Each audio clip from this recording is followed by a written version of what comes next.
Good evening and welcome to the June 13th, 2023 combined work session of the rescheduled regular meeting of the Gaston County Board of Commissioners. My name is Chad Brown. I serve as chairman of the board as well as a representative from the Riverbend Township. I would like to welcome our viewers and thank Spectrum Cable and AT&T for making this possible for our citizens. For our television and live streaming audience, I would like to present your county commissioners, beginning on my far right. Alan Fraley, Cherville Township. Ronnie Worley, South Point Township. Kathy Cloninger, Dallas Township. Bob Hovis, Crowders Mountain Township. And we are remotely with Commissioner Kim Johnson. Ms. Johnson, are you there?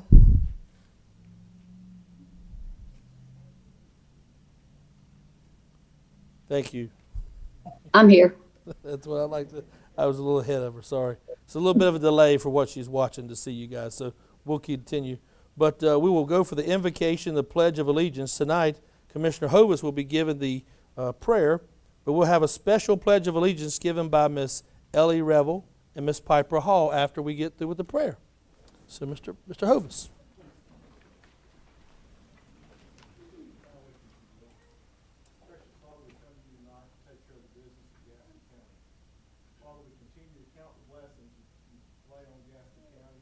Continue to count the blessings you lay on all of our hearts as we take up the business of this county. We understand our work is serious and it affects many people and many lives. And this board takes that to heart with every vote and every decision we make. Father, please continue to grant us with your wisdom, your strength, and your courage as we try to lead Gaston County. We ask that in Christ's name. Amen.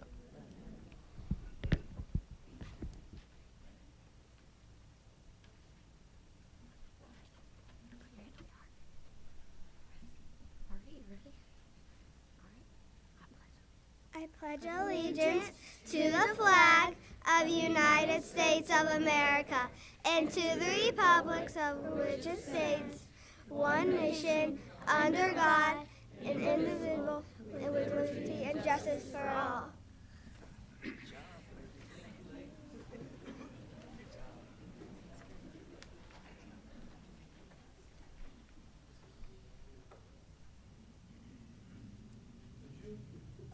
The June work session is now called to order. I will now call on Commissioner Worley to do proclamations, commendations, and award and certificate, followed by Commissioner Hovis. Commissioner Worley. Thank you, Mr. Chair. I would invite Andrea Stevens and Barbara Yarborough to come up also. And we also want the recipients to come up also, I believe. Are they all here? Do we know of? Yes. Yeah. Okay. We'd invite John Bombardier, or Flip, as everybody knows him. Caitlin Dockery. Reverend Dr. Joan Martin. Heather Vernitsky. Aubrey Iona Bridges. Rebecca Lipka. I say that right. Richard Ruhlman and Jamie White to join us. And anybody else that you'd like to have join you also. We welcome you all tonight.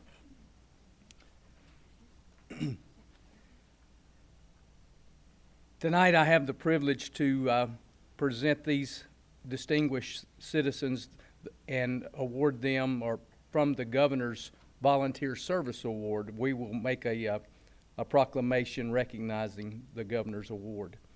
Whereas the Governor's Volunteer Service Award honors the true spirit of volunteerism by recognizing individuals, groups, and businesses that make a significant contribution to their community through volunteer service, and whereas any person, group, or entity from the public, nonprofit, private sector may be nominated for an award through a county award coordinator. County award coordinators submit their top 10 volunteer nominations per county. Whereas there are eligibility requirements in several categories for the type of nominee: senior, youth, faith-based, family, group, and business. Additional categories are based upon the area of service: animal, environmental, disaster, youth, and preservation. County recommendations are reviewed by the State Commission, and awards are given out in the counties. Whereas the United Way of Gaston County coordinates our county efforts, advertises, collects applications with a review panel, and makes recommendations to the state of North Carolina. Now therefore be it resolved that the Gaston County Board of Commissioners congratulates and extends its deepest appreciation to these recipients tonight upon being named the 2023 recipients of the Governor's Volunteer Award, and further recognizes the recipients for their outstanding and exemplary volunteer service to Gaston County. And this will be adopted this day, 13th of June, 2023. Andre and Barbara, I'd like to invite you all to the podium if you'd have comments that you'd like to make.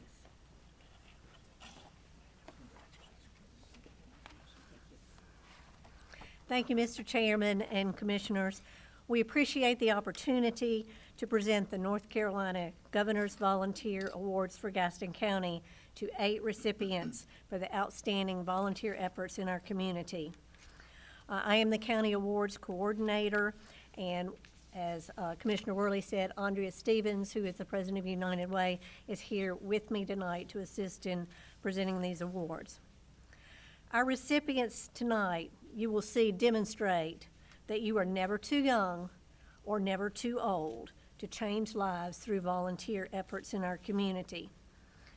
And I find it especially promising that many of our recipients work with the youth in our community.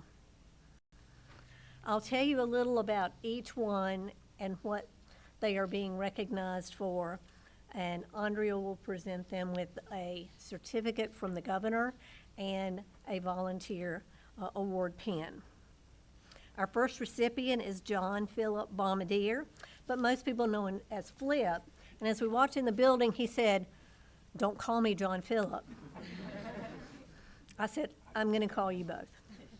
He was nominated for extraordinary commitment to mentoring or educating youth, and is also in the Lifetime Achievement category.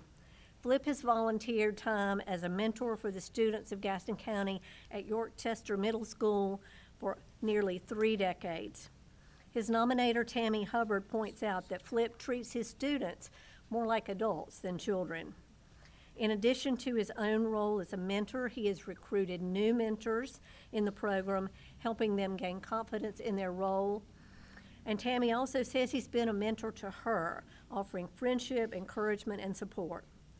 Thank you, Flip, for your many years of service to York-Chester.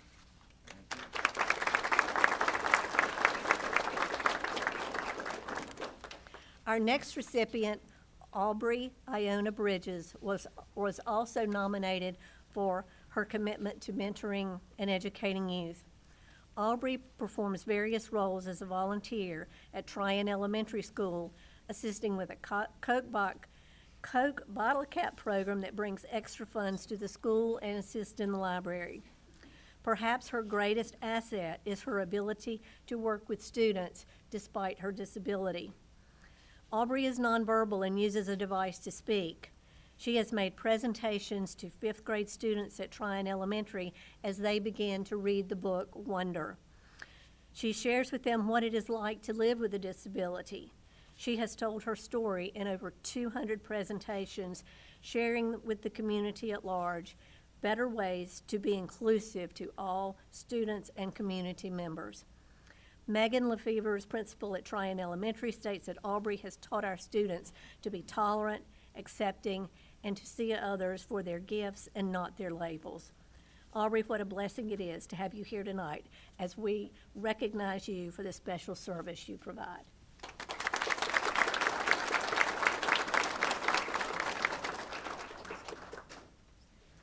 Caitlin Dockery, our youngest recipient, is receiving the Governor's Volunteer Service Award for her outstanding dedication to volunteering with or for animals.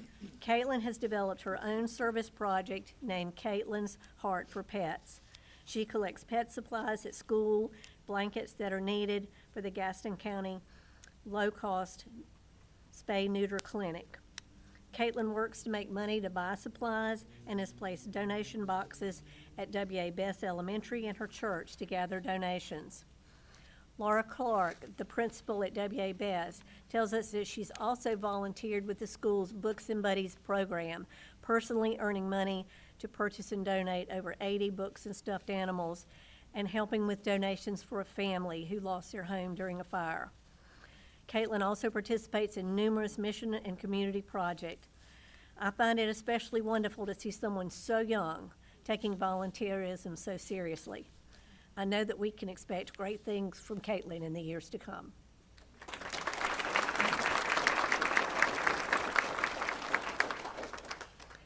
Rebecca Lipka was nominated for her extraordinary commitment to mentoring or educating youth, and also in the Lifetime Achievement category. Becky has spent more than 30 years serving and volunteering for Girl Scouts in Gaston County. Although her primary focus is Gaston County, the organization's footprint is 40 counties, and very much of what Becky does contributes to the benefit of girls and adults in other counties as well. She's a troop leader to a multi-age group, works with adult leaders in other county troops for training and mentoring. Becky also designs, plans, and organizes events that serve hundreds of youth and adults. She uses her people and leadership skills to organize, mentor, and sets an amazing example for girl and adult Girl Scouts. Congratulations on your lifetime achievement to Girl Scouts, Becky.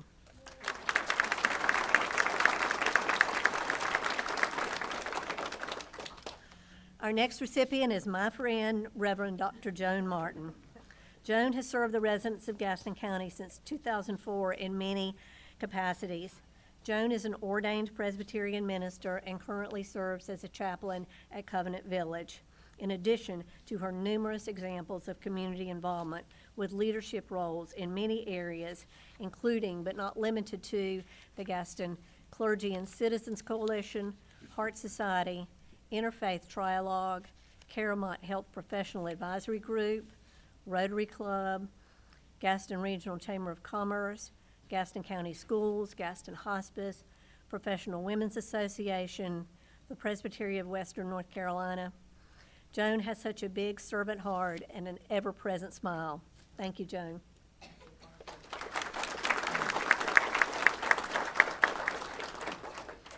Richard Ruhlman also serves the youth in our community. In her nomination of Dick, Annie Anthony refers to him as her favorite octogenarian. Dick has worked with students both during the school year as well as volunteering his time during summer sessions, working with struggling at-risk readers, both traditional and ESL students. Unlike most volunteers who work with students about 1 hour a week, Annie points out that he works at 2 Title I schools reading and mentoring 7 second graders. Because he is so invested in these children's lives, he also attends special events at the school to let them know that he supports them other than just academically. Annie says he exudes patience, sometimes I'm not very good at that, and kindness when working with his students. He makes reading fun, never hesitating to take on the most challenging students.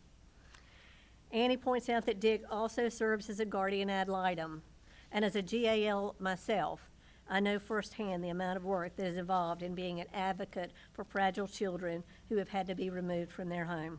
Thank you, Dick, for all you do to help change the lives of our children.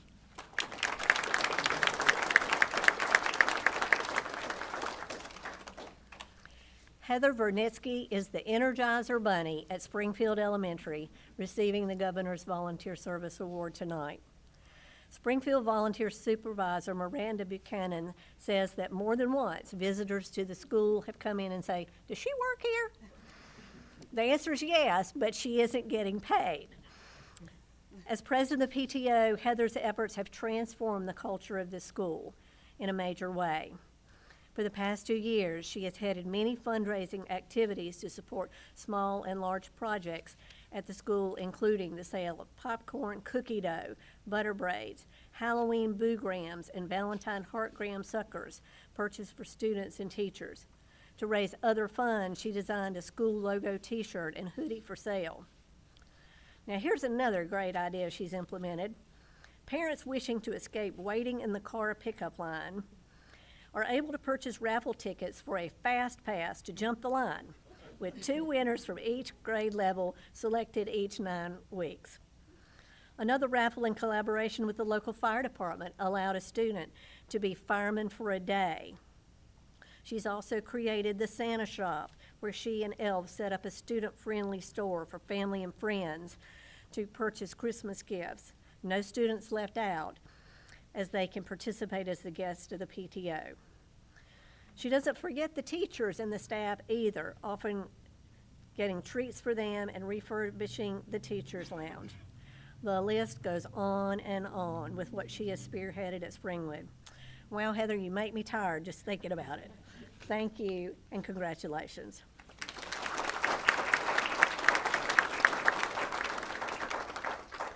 Our final award goes to Jamie White. That's Dr. Jamie White. He is a dentist. He is receiving the award for his work with underserved youth through the Dream Center. Jamie has consistently been part of the after-school program as a volunteer. He's come twice a week, every week, to lead an after-school sports club. Lacey Barrier, volunteer supervisor, reports that Jamie goes above and beyond to be there for students in the clubs. In addition to coming twice a week, he's also given up Saturday mornings to coach a soccer team, and he's there at games to support the children. He makes sure they all have transportation and brings them extra snacks. Thank you again, Jamie, and congratulations to you.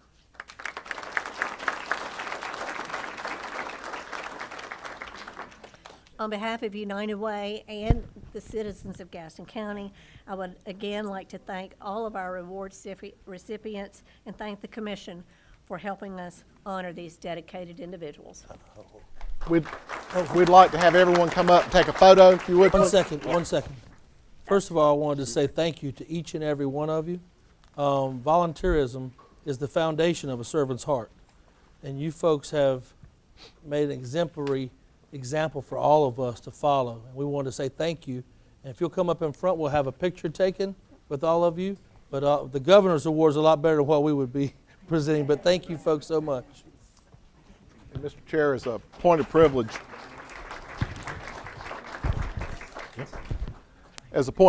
I'd like to acknowledge to this fine group that this isn't where your service ends.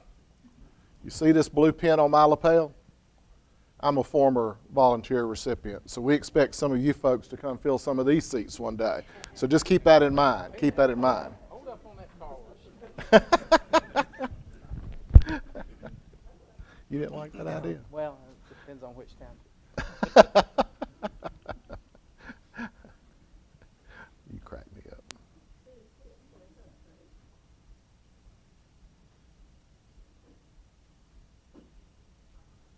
Thank y'all. Thank you so much. You're going to stay up here with me with this. We're supposed to. We're both on this. Yeah, okay.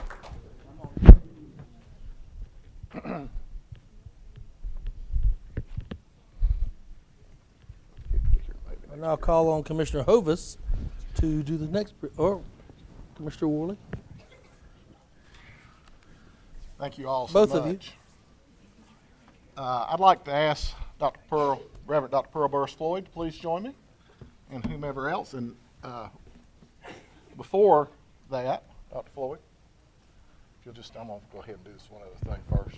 Just step right back here. You're good. You're good. Dr. Jeff Booker, would you and your lovely wife please join us as well? Before you start, Bob, Rodney, somebody dropped their phone going out. Oh, somebody lost their phone.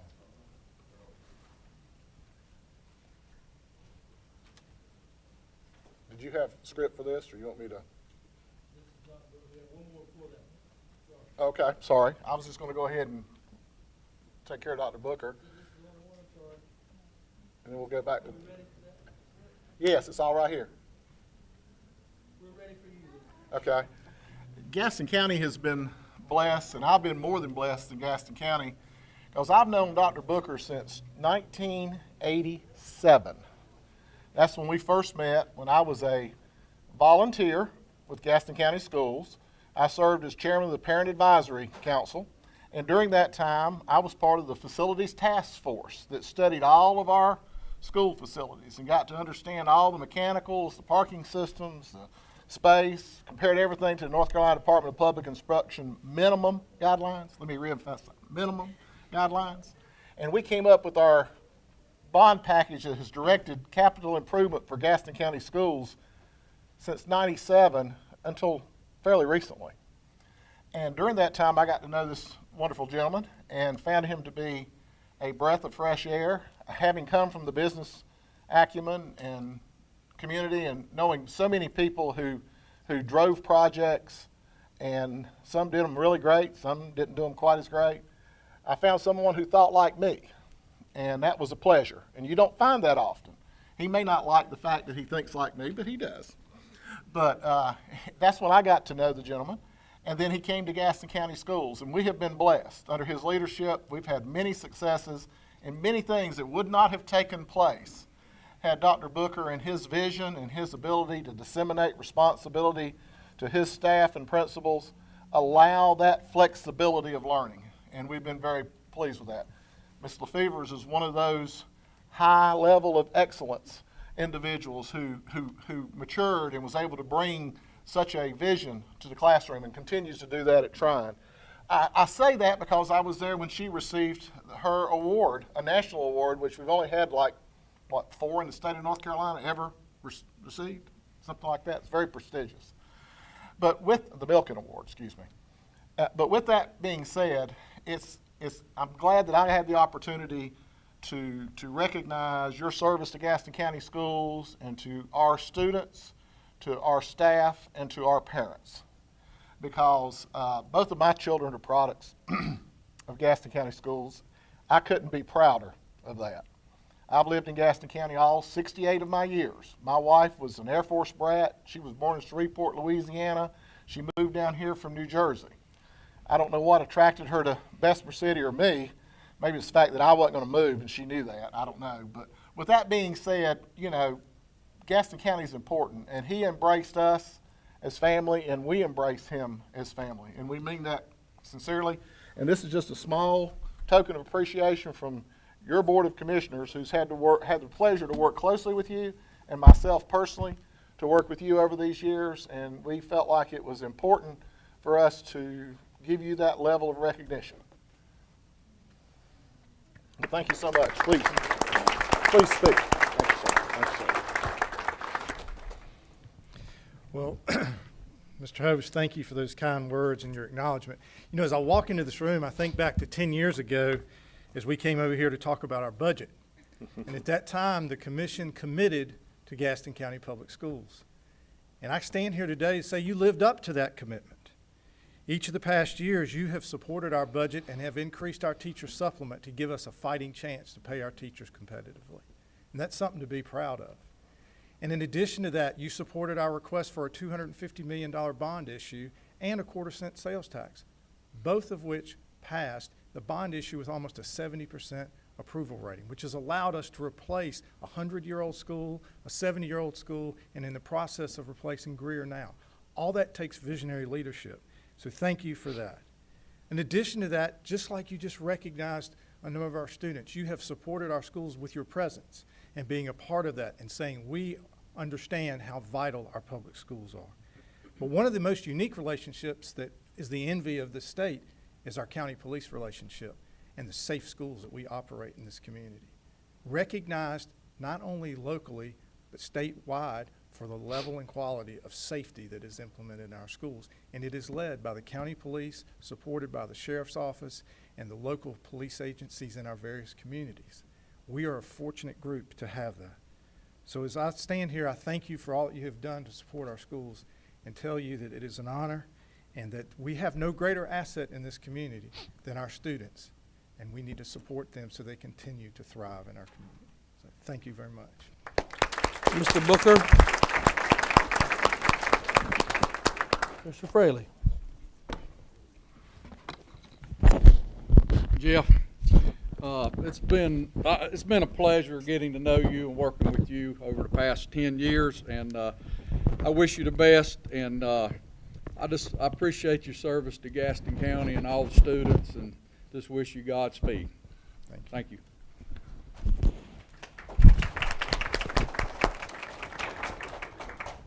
Since I am completely new to the board, my contact with you has been brief and that type thing, but I do so wish you the very best in your next endeavors, and thank you for your service, and thank you for really looking after our students, because at the end of the day, that's who's most important.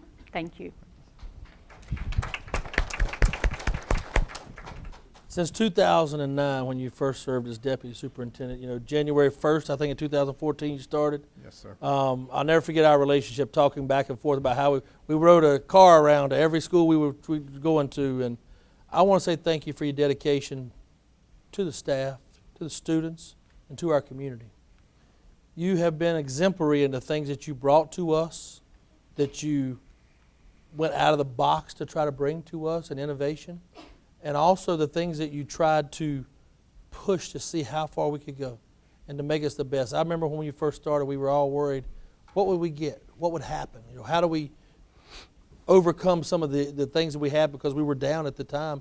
And you, not the down, when I say I'm saying down, but you brought us to the forefront of innovation. We started doing different things in the schools and how we taught our students to bring them to the classroom. Obviously, COVID was a difficult time. And you guys were exemplary through that. I want to say thank you for your dedication. I want to say thank you from Gaston County. You have been a great mark in what we're doing here, and we look forward to seeing what you can do. Obviously, go Who's, right? Yes, sir. We're there. So, but I just want to say thank you. Thank you. And we look forward to seeing what you have. Thank you.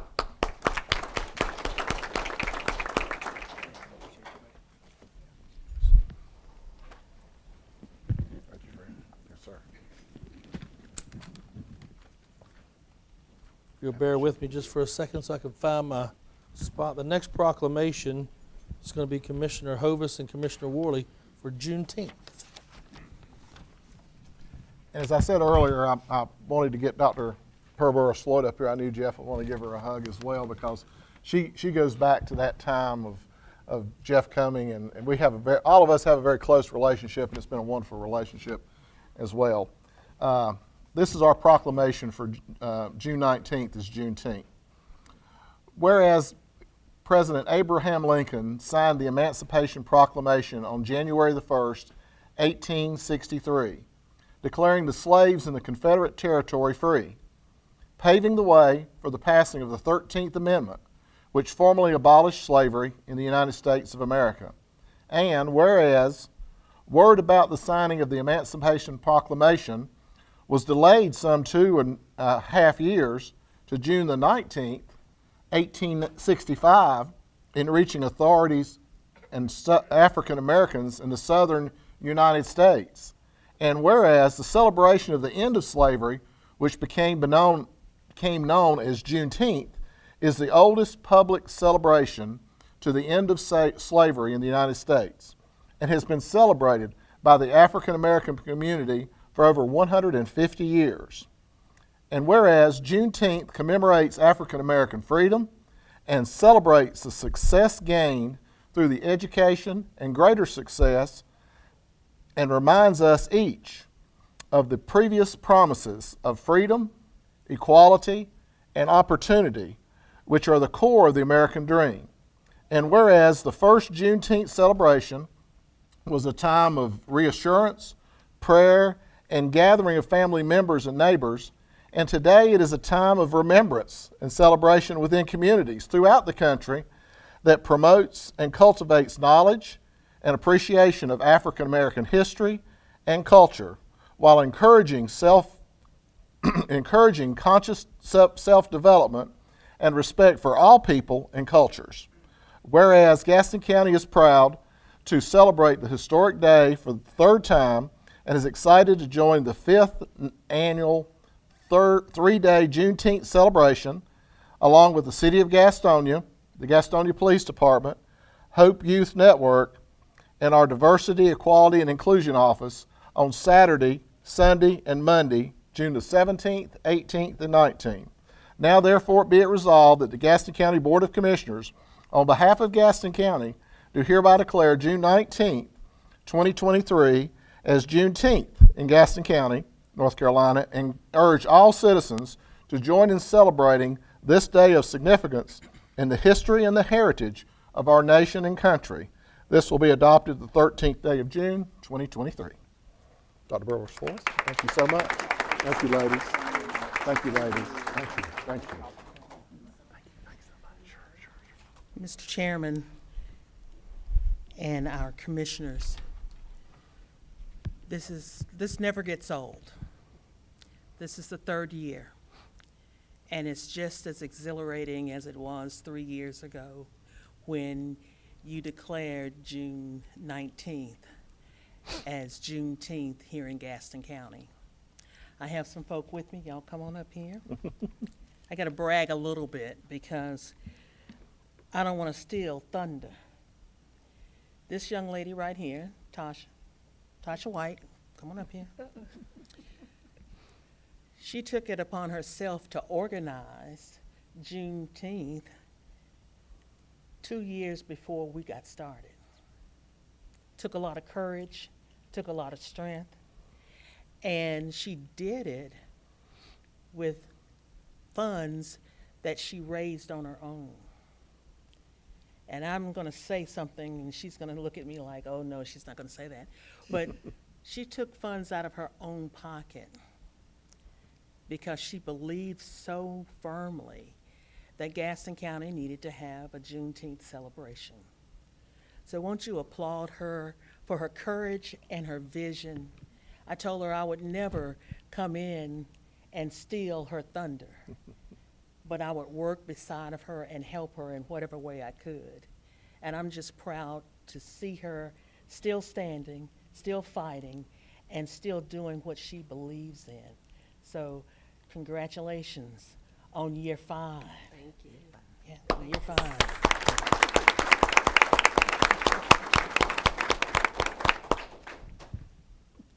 This young lady here has worked with youth in this community. She's an author. She is a screenwriter. She produces plays, and she takes children who people had just written off and gave them an opportunity to shine. And she's continuing to do that.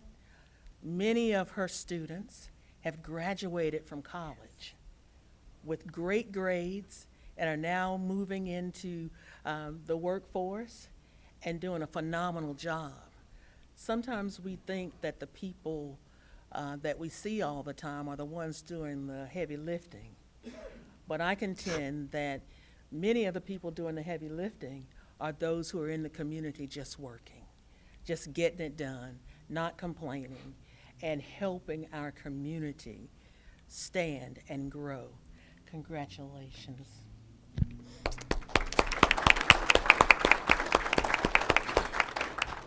This 3-day celebration starts on Saturday, June 17th, and it's going to start at the Urban Center, correct?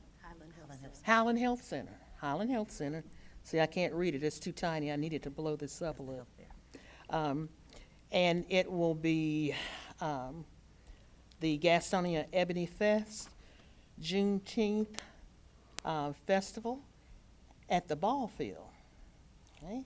And it's going to be a tremendous opportunity to get out and see and do and be a part of this phenomenal event. On Sunday, there will be a parade.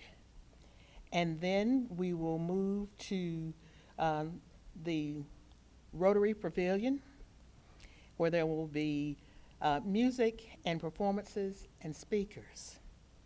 And then on the 19th, which is actually the Juneteenth official celebration day, from 6 to 9 p.m. at the pavilion, there will be more live entertainment, performances, and speakers. There will be some surprises along the way, and fireworks at dusk. So this young woman right here has gone out and she has gotten sponsors from the community to help finance this. So this is an event that we are very, very proud of. All people are welcome. We have had 4 phenomenal years of great celebrations. So bring your children. It's family friendly. The food is awesome. The music is tremendous. So bring your families out and enjoy this celebration on the 17th, 18th, and 19th. Do you have something to say? Okay. I'm Tasha White. I'm also a lifelong resident of Gastonia, Gaston County. I just want to say Dr. Pearl is kind of someone that I picked up the mantle from. So about 20 plus years ago, Dr. Pearl attempted to get Juneteenth acknowledged in our community. And so for me to now be able to work beside her and to see this come to fruition, it's just full circle for me, and I'm so excited. And I wanted to just give you guys a brief history about the name Ebony Fest. So about 33 years ago in our community, in the Highland community, there were a group of people that got together, one of them being Mayor Walker Reed, and they created Ebony Fest 33 years ago. And it was a week long of celebrations and basketball games, and they too had a parade. And it changed a few years later to the Highland Festival. So what I attempted to do in connecting the two names, Ebony Fest and Juneteenth, was to bring some of our local history and then bring our American history. For us, Juneteenth is not a black holiday, it is an American holiday, when all of those who were in America were free. We obtained our independence on June 19th, and I hope that everyone in our community will come and help us celebrate this auspicious occasion. Thank you so much. Thank you.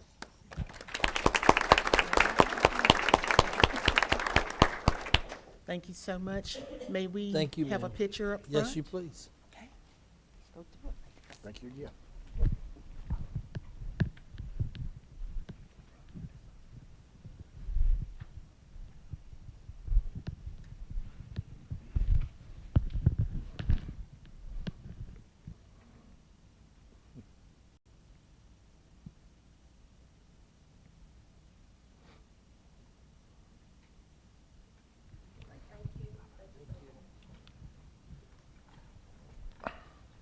We'll just have to call that Pearl's Posse. It is with great pleasure for the Gaston County Board of Commissioners to honor citizens who have unselfishly given of their time, talents, skills, and energies in service as an appointee to one of our boards or commissions.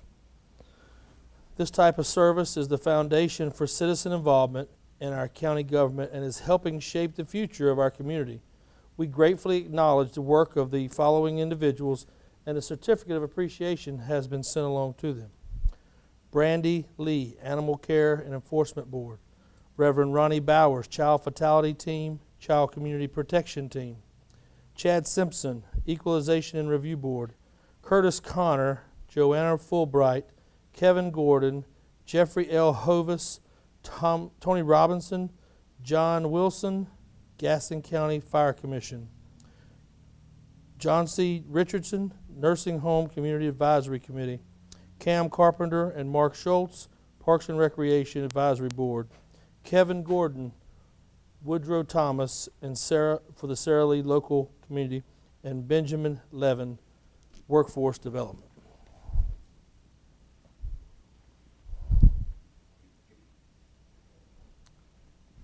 The next presentation is Adult Home Care and Nursing Home Community Advisory Committee. Ms. Cindy Kincaid, Central Islands Council of Government Ombudsman Program Manager for the Gaston and Lincoln counties.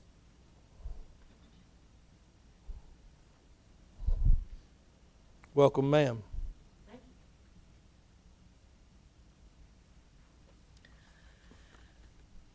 Well, it's good to see you guys again. I know we haven't been here to do this report in a few years. My name is Cindy Kincaid, and I am one of the ombudsmen who covers kind of Region F, which Gaston County is a part of within Central Ina Regional Council. And so I wanted to take a few minutes and just kind of give you kind of an update of where we've been and what we're currently doing in our program, and to thank you for all your support and the volunteers that you help appoint to our program. One of the biggest challenges we've had was COVID. And as you all know, a number of our volunteers have chosen to resign since 2020 when the pandemic started. And we are feeling the effects of that even still today. So as part of our program, we have volunteers who serve, and they go out into all of the nursing homes and assisted living facilities here within the county, and they visit with the residents and work to protect their rights. One of the biggest challenges we've had with COVID was when COVID started, all of our facilities shut down to outside visitors, including our program and our volunteers. And we were just allowed back in. Our program was allowed back in July of 21. Our volunteers were not allowed back in until July of 22. So they have only been in the facilities or allowed back in the facilities for less than a year now. And with the reduction in number of our volunteers, those volunteers we have are working very hard to make sure they're able to get those visits in, but are struggling as well to complete those.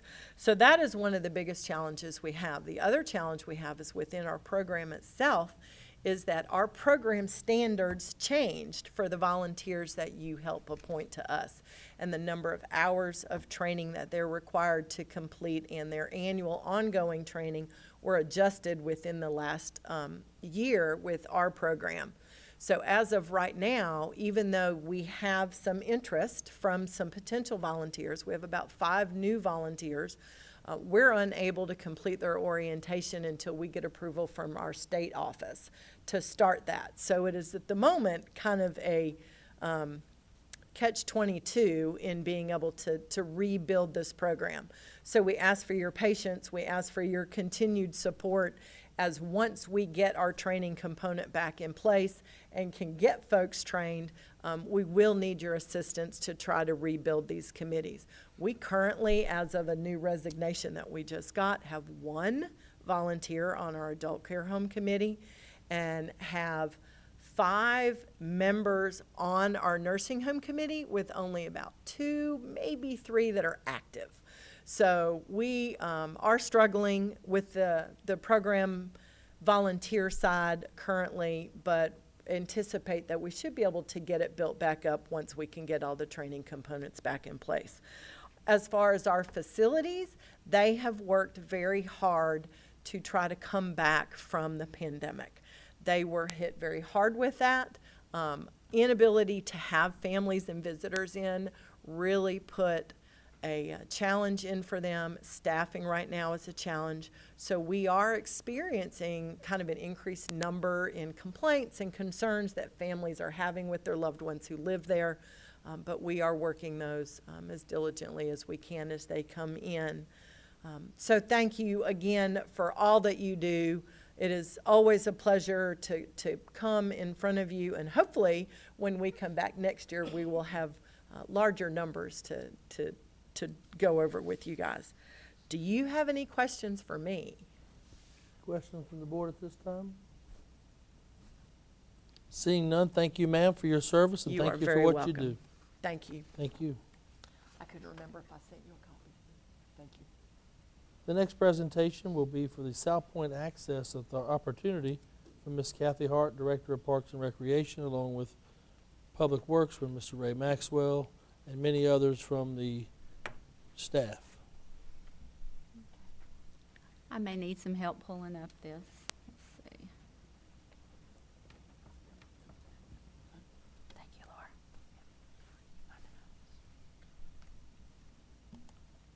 There's my mouse back.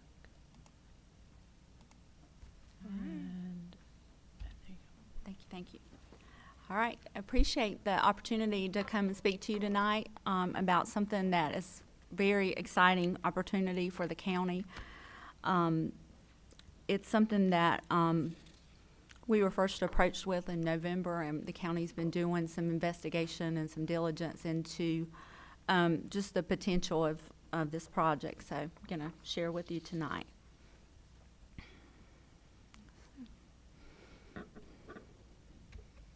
Okay. The South Point Access is a 68-acre site. It was developed by Duke Energy, and Duke Energy invested $7 million in the project. For these access areas, Duke typically looks for a local government partner to work with, and they approached us in November and asked us about it, and so we've been looking into it and also kind of researching some other sites that are similar to this one. Including Ebenezer Park in York County. So, here's a picture of the site development plan. This was created by Duke Energy. As you see on the map here, a lot of the things say proposed, but actually those are constructed now.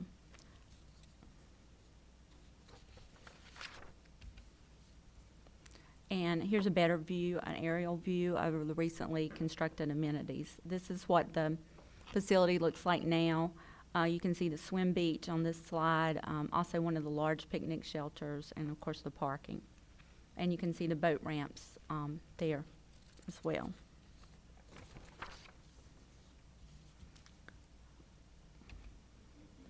So here's just a little more detail about the amenities there.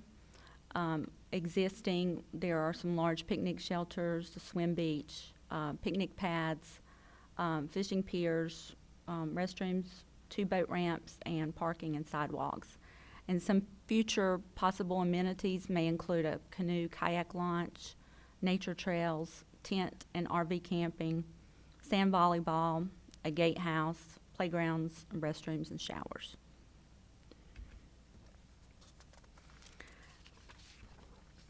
Parks and Recreation started a master plan last year, and we are in the final stages of that now. But what's interesting with the master plan, with the survey that we did, how the most requested facilities kind of match up with the access area. You'll see here just a little more information on the survey. Nature trails were a high priority, water access, another high priority, picnic shelters, always a high priority. Of course, music concerts, outdoor adventure programs, pier fishing, camping, environmental education, all that really fits in with the potential that we have at the South Point Access to do some more programming and to have some more county facilities.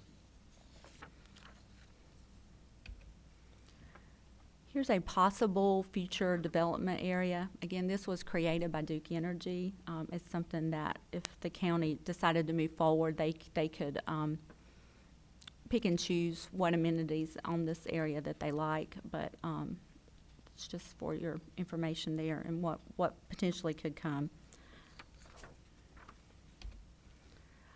Another really positive thing I think about if this access area here, if the county were to partner with Duke Energy on that, county police have their boat patrols in the summer.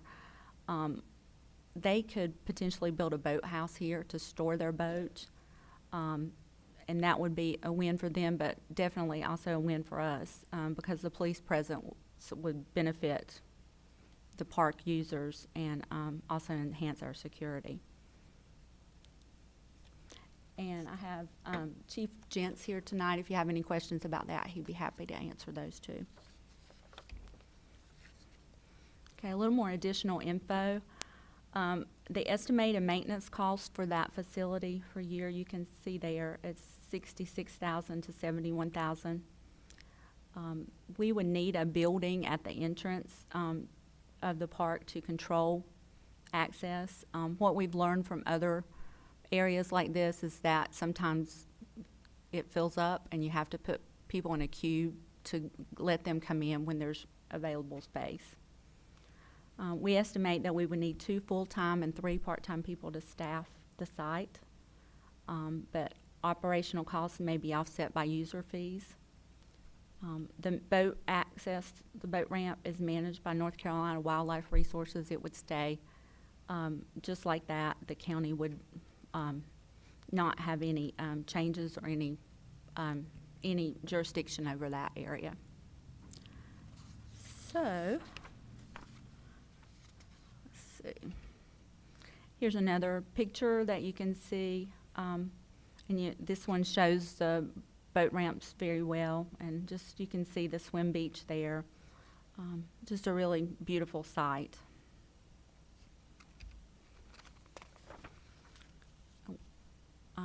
We wanted to connect this project also with the county's strategic plan, and so our next slide you'll see how this connects to the plan. Focus area with recreational, cultural, and lifelong learning. You'll see it touches Goal 1, improving equitable access and diverse representation in programming resources. It provides a place for residents and visitors to easily access and enjoy county amenities. For the strategic plan, Goal 2, it optimizes and improves resource allocation to meet growing and changing community needs. It also provides recreational opportunities. The next focus area, Goal 4, helps balance development with the preservation and enhancement of natural, historical, agricultural, and cultural resources. As Gaston County continues to grow, it's going to be important to set aside spaces like this to have for the citizens to use for recreation and outdoor access. For economic development and planned growth, you can see here Goal 1.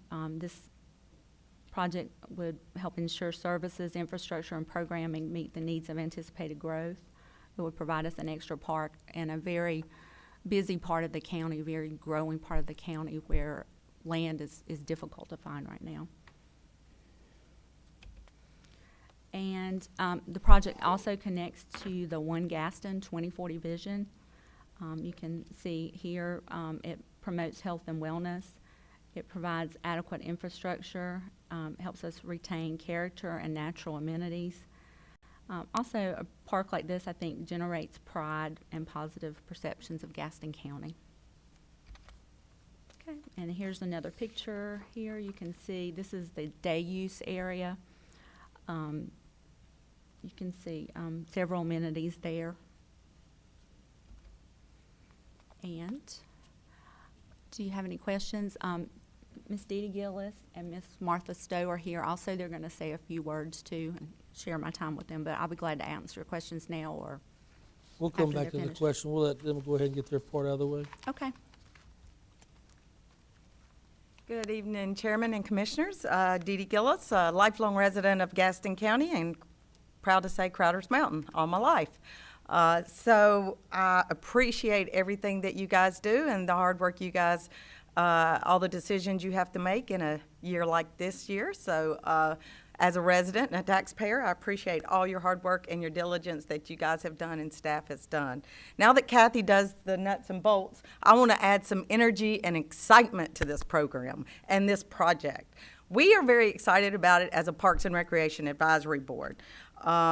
And I have Martha Stowe with me here tonight, who is from the Belmont, South Point area, which this area is located in. And you'd like to say, well, it may benefit that area more than most, but I live on the other side of the world from that, and I can't wait to have it because I love kayaking, I love canoeing, I love everything water, and we can only be so fortunate if we were able to get camping and all the other amenities that could be added to this facility. I also am a member of the Catawba Indian Nation, so I go down to Rock Hill quite frequently because I sit on many boards there and on many committees there to help them out. And so every time I go down there, I'm going past Mount Gilead Road and I pass Ebenezer Park.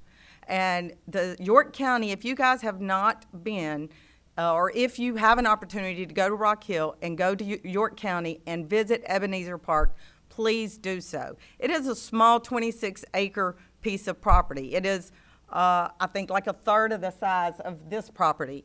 And I go to Ebenezer and I meet my niece there, and the kids go out on kayaking, they go to the beach, they go swimming, they get their inner tubes out. There's camping anywhere from tents to Class A mobile homes, bathhouses, and they're able to do most of this. They offset a lot of the cost in that camping area because they utilize Camp Host, which is what your national and state parks do primarily in their campgrounds. And that, if you don't know what that is, that's where somebody goes and stays for free for 30 days. These crazy people who like living in RVs all the time, and they stay there for 30 to 60 days, and they clean the bathhouses and the restrooms and pick up the trash and police the area. If something needs, they can call the police or whatever happens. But they basically are the camp monitors of that area, and it helps offset a lot of cost and a lot of maintenance and work that takes place there. But that is a huge opportunity, so I would ask all of you, if you haven't been, to please go to Ebenezer Park before you try to make a decision or make up your mind on how you want to move forward on this actual piece of property and this opportunity, as I would like to say. So the Parks and Recreation Advisory Board actually had our meeting here in May, and I don't know about you, and if you remember the old facility that was there, like we remembered the old facility that was there, as soon as it was brought up, all of us kind of went, really? Because we thought about the illegal dumping that was out there, the trash that was out there, the crime, the drug deals, all of that happening in that area. And then Kathy's like, no, you guys haven't seen it lately. It was shut down, and Duke Energies went in and refurbished it and put in paving and restrooms. It's amazing. And we were like, really? Because none of us really had visited that area. We didn't have a need to. We didn't go down there that often. And so we were really excited when Kathy told us that, so much so that we wanted to have our meeting there. We did have our meeting there. We walked the entire place. It is just amazing. I know in my 30-plus years in working for government, anytime there was a public-private venture, it was the private entity that came to us, I worked for the city of Gastonia, and said, hey, we have an idea. If you give us $8 million, we'll give you $2 million. We'll help you get this project done. Well, we have a unique and awesome opportunity to actually leverage real private dollars, because this is flip-flop. It's unheard of in this day and time.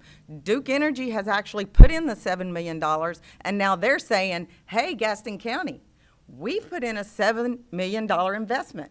Will you come out here and meet us and get a seat at the table and take on this project? We think it would be a great project for Gaston County moving forward.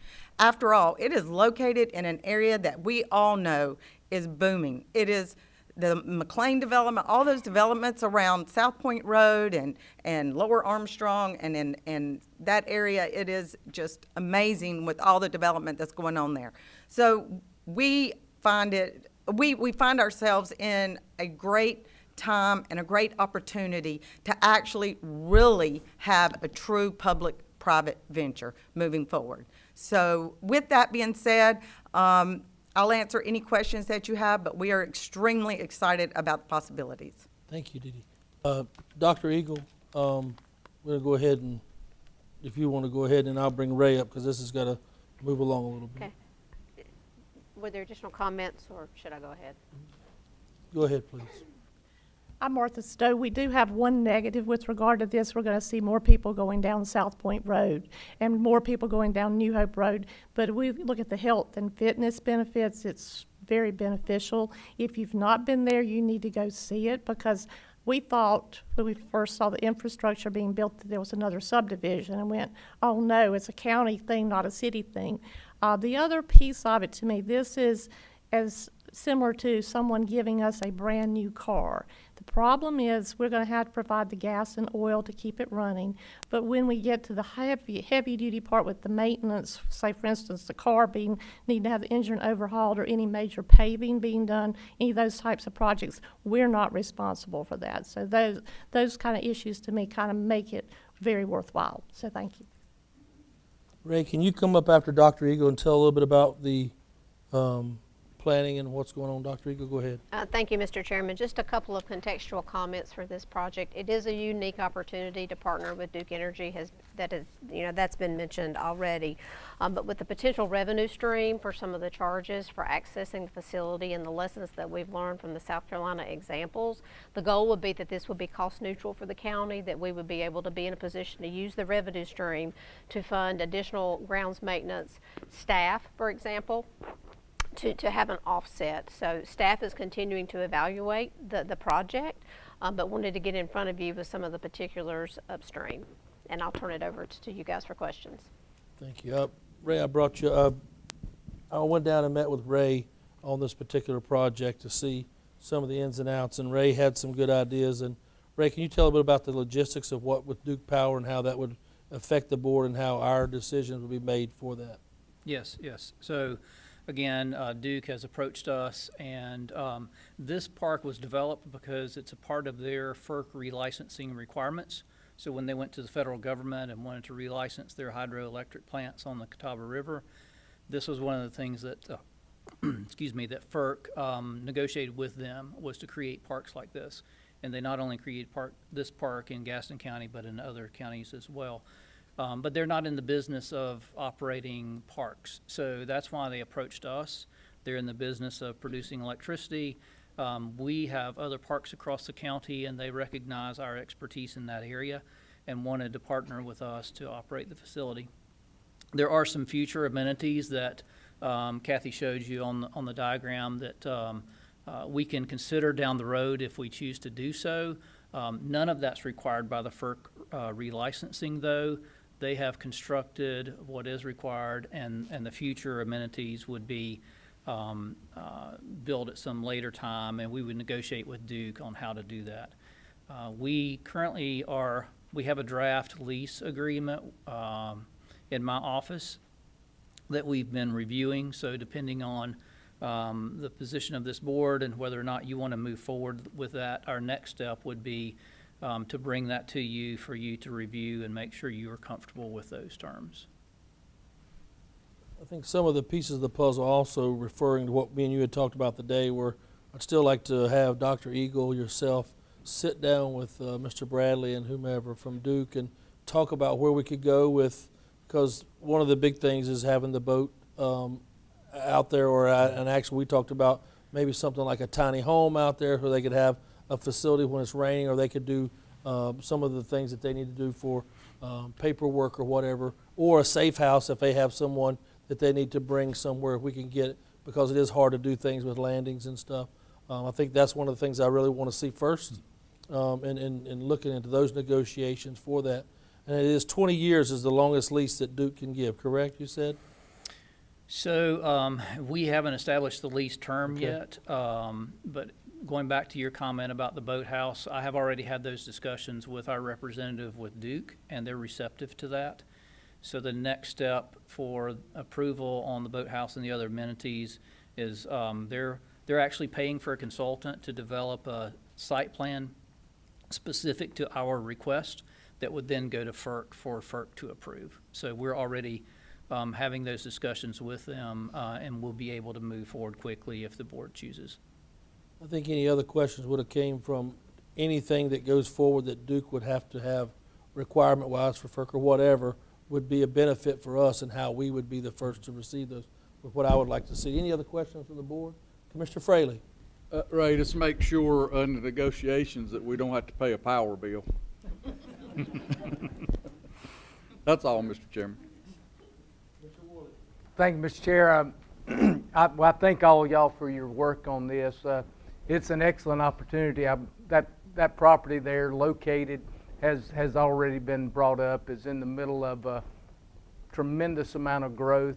But there's also, Ebenezer Park was mentioned. There's a need there that folks that don't have a boat to get out on the lake, but to have a place that they could swim, a beach amenity is a great thing for us to have.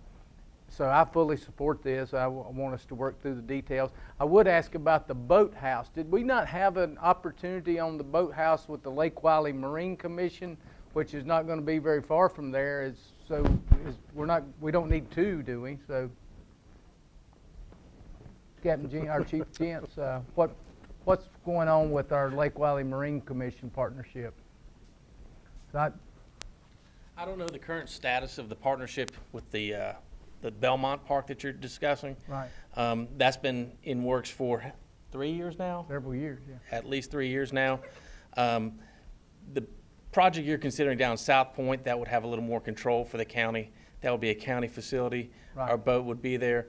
The metrics were all judged on in emergency services response time, and having that boat on the water ready to go at all times is tremendous opportunity. Well, yeah, absolutely, but the location for the Marine Commission was not a mile upstream. Correct. Down, up, down, whichever. So, I mean, I just want to make sure that we're not looking to build two facilities. I know there's a need. Correct. So, that project, as far as I know, is still somewhat in limbo. Right, the FERC permit's not completed on that. Right. Okay, yeah. But, yeah, great opportunity, so I look forward to supporting this in the future, so Absolutely. appreciate y'all. You have something to add? You can add. Mr. Chairman, Board, that project they haven't even broke ground yet. We do have a agreement that the Marine Commission was going to put forth $125,000, and I think it was a partnership with Belmont, but I don't know where they're at on the FERC licensing yet. And I know they haven't broken ground on it yet, so that's where that's at. Well, I think it would be good maybe if they're still willing to partner with us. Maybe they would be willing to partner at that location as opposed to the one off of 74 there. Yes, we just haven't posed the question to them yet because we didn't know how y'all wanted to proceed with us. Correct. Well, I think the good part is we have opportunities now, and that's why, Dr. Ego, if you and Ray and Kathy can get together with the people at, do you need to speak? Go ahead, Bob. I had a question. Go ahead. Thank you, Mr. Chair. In reference to the proposed camping sites, is there sufficient power on this peninsula to power those RV sites? There is on the peninsula, but not on the property. So when Duke developed this portion of the property, they only ran sufficient power for the small amenities, street lighting for the parking lot. So we would, if we move forward with the RV sites, we would need to provide water and electricity for those sites. Correct. But they have, the distribution is there. It's just not developed to that particular part of the area. Correct. Correct. That's correct. Mr. Worley. Just going back on the water issue, but Belmont has water right across the road, right? Yes, so that's correct. Would be no issue getting that, just have to pay to run the lines. We just have to extend it onto the Extend property. lines, yeah. Right. Okay. Any other questions from the board at this time? Seeing none, thank you, sir. Thank you. Any other matters need to come before the board at this time? Seeing none, I will conclude the work session for tonight. The regular meeting will convene immediately. Everyone, thank you for watching, and if you have any questions, please comment to Ms. Donna S. Buff at 704-866-3196.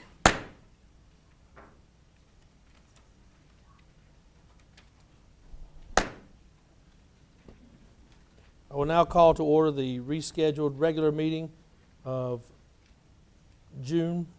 The first item on the agenda is adoption of the FY24 gas and fire rate protection services district budget and tax rate.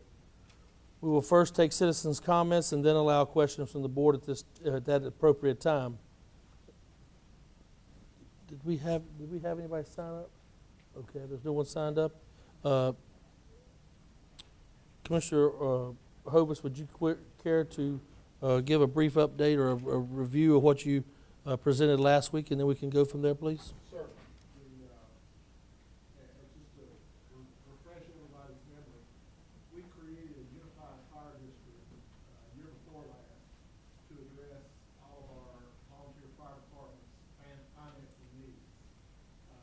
That is using best practices that other counties are using across North Carolina and actually in the whole region, to understanding that all fire departments, all volunteer fire departments have basically the same needs in terms of financing. And what we're trying to do, the purpose of creating that unified fire district was to create a better delivery and improved delivery service to the citizens in Gaston County under our jurisdiction, and to meet the national service delivery standards for volunteers and volunteer and combination fire departments. That was the reason that we did that. In doing that, we set a rate last year to be capped at 11 cents per 100. That was capped, and that's still part of the ordinance. The fire departments have come back to us this year with a budget request that was slightly over $9.8 million. The Fire Commission discussed and talked about that, and the Fire Commission is recommending to the board tonight a unified fire tax rate of 9.5 cents per 100, which will yield right at $9.34 million in funding for our VFDs. We feel like that's taking their 9.8 request very seriously. There are several things included in that we've had individual conversations with the VFDs and trying to work out their budget requests, and we feel like it's workable. The majority of the Fire Commission, I believe, is here. If I could, just for a moment, just so these people will know who you are, anybody associated with the Fire Commission, if you'd please stand. I think they're all lined up at the back of the room so they can run out real quick, almost all of them. Thank you, folks. Thank you for your service and your work with us in doing this. But that's what we have before you tonight. You, Mr. Chair, asked for some other information. I believe staff has provided you with some other breakdowns of what that would be. Unlike the county budget, which has probably 13 different funding sources encompassed in it, the fire service has one funding portion, and that's the fire district tax. It doesn't have other funding opportunities unless it's grants and other things that they apply for with state and federal opportunities. That's not available. But that's why we came to you with the 9.5 cent rate, which will fund $9.34 million of needs for our VFDs for this coming year. And there's still additional work to continue with the Fire Commission, a lot of other heavy lifting. You know, volunteers today are nothing like they were a year ago or 5 years ago, or let alone 10 years ago, when volunteers basically kept all of us safe and met all of our needs. And we just don't have those resources available to us. And it's not just us, it's nationwide. And so we're moving in a direction where we're going to have more paid staff, and that's one of the reasons for us trying to organize ourselves into a unified fire district and to be able to plan and meet those needs in the future. And that's my synopsis. Thank you, sir. With no Any notes. questions from the board at this time? Go ahead, Ms. Cloninger. How do we determine the dollar amount allocated to each fire department in the communities that we serve, and what is that based upon? Each volunteer fire department has submitted a budget request to us. That's what initially was at $9.8 million. And through negotiation from the Fire Commission, primarily our chair and staff, we've come up with a 9.3 breakdown that has created funding for each of those individual entities. What does that cover? I'm new to this, Bob, so I'm really trying to understand. Their full funding requirement. Okay. That funds them So completely. does that include like maintenance on trucks? Does that Correct. include? Whatever it all takes. All And of the above? If Okay. any of you guys want to speak, you can speak to this far better than myself. I'm trying to but- learn. I'm trying to learn, everybody. No, okay? that's fine, Kathy. It's a So- very valid question. You need to understand what we're dealing with, and I understand, but I'd rather a fire Vincent professional. is here to be able to. And Vincent can answer that. Yeah, so that, Yes, I mean, to those that may not know, I mean, I grew up in the world of fire service. My father was a fireman and volunteer fireman for many years, and my brother still is. And in fact, my daughter and I experienced a house fire many years ago that, I mean, we were lucky to be alive. So, I mean, I understand that part there, but I'm just really trying to understand everything else. yeah, so Okay, thank you. Commissioner, that covers everything for the fire department, covers their personnel costs, their equipment, any capital expenses they have, and the operating expenses. Maintenance. Okay, all right. Okay, thank you. That's their one source of funding. Funding, okay, all right. Anyone else have questions? Well, I had a few because I wanted to go back over what we were talking about and kind of got off what we were. We were trying to find out, because this is what we tried to put the unified ordinance in, so we wouldn't have these issues as we went forward. But we still continue to have these. So, and talking with Vincent several times over the past, I look at some of these 23 rates of what their current value are, and that was at 11 cents, and some of the requested values that were out there for the 24. And by no means, I understand what you guys go through. I've been on that board. I've seen you guys. We're trying to understand where we are as far as how we can make what's best for you guys and what we're doing. When we did do the budget for the citizens, we came down to revenue neutral because this was the time of what we were trying to figure out. And we knew that the county would make more money at the lower rate than what we would if we were to say we were before, even though it was out there. So what I'm trying to tell you guys is, in 24, in any budget scenario, you still make more money than you did at the 11-cent moniker, regardless of where we were. I think going down to 7 would be the breaking point, right, Vincent? That would go underneath. If it's 7.5, it's up, 8 is up, and 9, all those are still making money, or ahead of what a budget was for the 11 cent that was on there now. Correct, so 7.5 is revenue neutral. If we did that, the fire departments would get the same amount that they got this year, with some of the money, about $76,000 in additional revenue, would go into a capital or grant pot that the commission could divvy out to departments that need that. Right. So I think what we were trying to establish before with the fire recommendation, and one of the things that happened when we went to the 11 cent was not to hold anybody underneath where they were before, from the year before, which would have been 22. So as that comes forward, I look at some of the budgets that are out here and some of the requests, so we were trying to figure out that today. So these are a lot of the things that have happened. That's why I want everybody to know where we're at. We understand what you guys go through. We understand there's needs. So what we want to do is try to find the best possible scenario that's not going to sit here, because the citizens deserve what we get, and they understand that you guys work hard for everything we get, but we also have to be cognizant that we just took away from each one of the county employees. We just took away from everything we're doing to make sure that our rate for this county is viable in what we're doing. And that was underneath revenue neutral. So I want you guys to understand some of the scenarios, because I have heard from each of you some of the backlash that's come from what we asked the questions for. One of the other questions is about an hourly rate. I think you had that where the board had set up a different, to where it was an hourly rate that would be for everybody, correct? Yes, sir. So, Chairman, one of the biggest conversations from the Fire Commission was about staffing. The different fire departments pay their firefighters a different amount, and this would, what we did with this budget is have a standard rate of pay for each fire department per hour at $16 per hour. Some of the scenarios where some were paying as little as $12, some were paying for no paid staff, and I think the highest I want to say was 18, I think. Yes, sir. Yeah. So I want everybody to be aware of what the scenarios are and everything that's going on for this board, but also I wanted everybody who's in the fire service to understand some of the things that we're also up against as well. So are there any questions from anybody in the audience tonight that needs to have a question answered? Seeing none, any from the Board of Commissioners? I will now approve. Go ahead, Commissioner Worley. Hold just a second. I mean, you know, there's a lot of information. I've looked over this.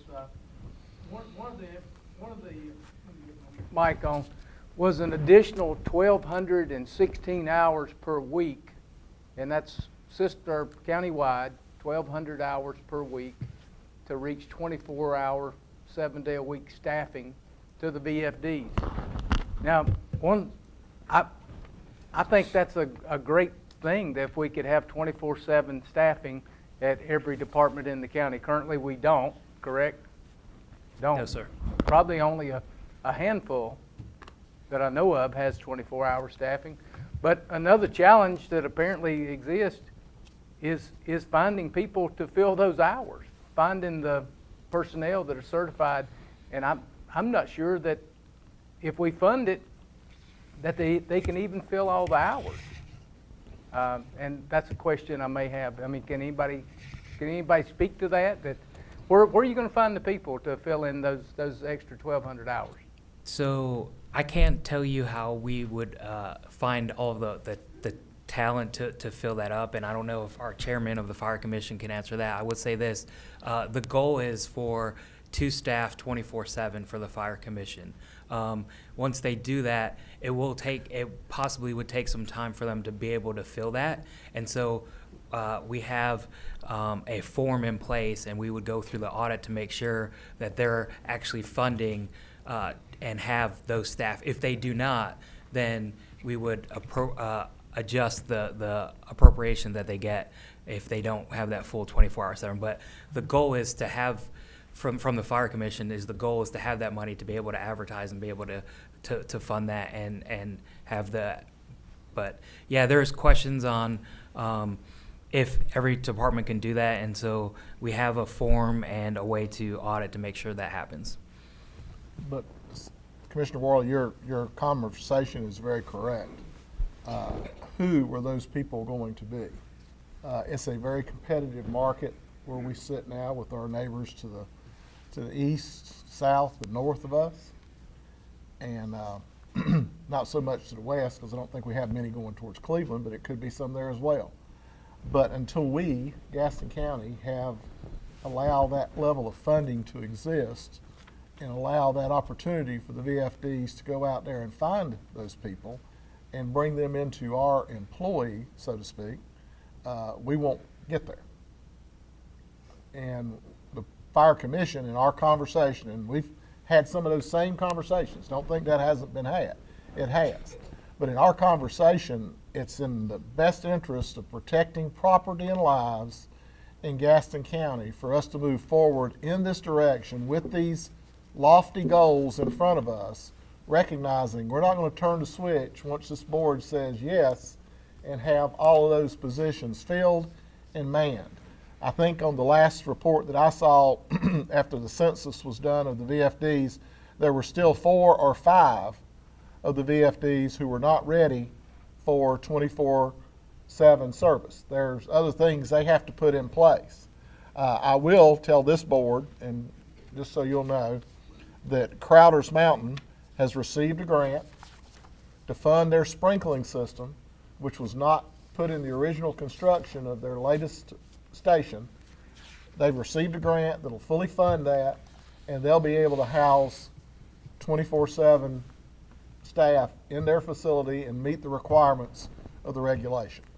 That is one of the ongoing criteria. They received a grant. It wasn't in their budget request. We didn't fund it in the budget request. It was, if we'd had it in the budget request, their grant would have been null and void. So we omitted that. But they have already received that grant funding, and I think that was $76,000, if I remember correctly. 58, excuse me. Thank you, Mr. Easton. But that you're exactly correct, and that's the reason we put paid staffing in, because we saw the shortages and all the conversation amongst these people who live it, breathe it, and fight it every day. staffing is showing up with a dependable fighting force to a structure fire is their most important goal. And this is something we've got to make priority one, or we felt like needed to be made priority one. That's why it took the biggest hit in the budget. It was a little over $1.2 million for staffing, is what that included. But that's where we came from with it. Okay. In one of the bullets here, it talks about fire chief salaries, benefits, and retirement. What, if anything, are we doing other than what the normal firefighter that is a member of the fire service gets the retirement benefit from the state? What extra are we paying that is fire chief salary, benefits, and retirement? So I believe the fire chief gets a stipend, and it's for each department to decide, their board to decide what it is. And there's, I honestly apologize, I can't answer the question about the retirement, but I know each department through the board sets the rate for their fire chief. And one of the goals too is to have that standard across the county as well. Well, that's certainly important, I believe. If we're going to standardize the rate that a firefighter makes per hour, that it definitely should be looked at. Okay, this is what a volunteer fire chief makes per year, because I know there is a big discrepancy there. We have fire chiefs and assistant chiefs making pretty good money for part-time work, but I certainly want to see that standard. I just so nobody can tell me what salaries, benefits, and retirement, the extra cost there is. Yeah, I apologize. Chief Hunter had a death in the family, wasn't able to make it tonight, but I believe from conversation that because of their level of service and their years of service and their time in the service, they would be credited for their work and possibly get a retirement benefit from that. But they all get a retirement benefit. So if you serve, 20 years, is that you qualify for a benefit at age 55. No, come over here, please, Mr. East. Make it easier so everybody can hear. I just want to know what extra money we need for benefits and retirement.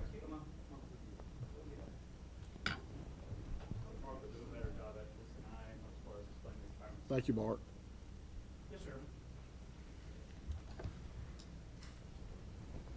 Good evening.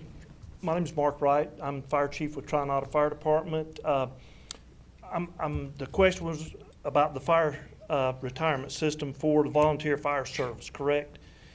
Right. The only retirement service that is available is a service that you as an individual pay into. If you're a member of the fire department, you pay. It started out when I started the fire service as $5 a month. It went to 10, and it's the new rate as did it go to 15? But you pay in $15 a month for 20 years. The department pays. To the state. There is a retirement fund created. Right. You pay it as an individual, and then when you turn 55 years old, right now the rate you draw is $170 a month. Right. That is the only retirement that the volunteer fire service has. Right. Unlike the municipalities who are part of the state's retirement. Right. Now, there has been conversation on the state level to open up to the smaller non-municipal departments to become part of the state retirement system, but so far that has not taken place. So there is no extra benefit for a chief or otherwise in the retirement system that we're... No, sir. No, sir. But what you just said, you said the individual pays that. That's not exactly correct. The department pays that on their behalf, correct? Some of the departments have chosen to do that as a benefit for the time volunteered. It is not a requirement. My department does do that for full disclosure, but some departments do not. That is actually available to, I work for the city of Gastonia as well, but the city does not pay that. It is deducted from your payroll if you do it through the city. So it is not a requirement for the department to do that, but that's a small price to pay for the countless hours volunteered. I've been doing this since 1985 as a volunteer and then working for the city. So I've got many hours.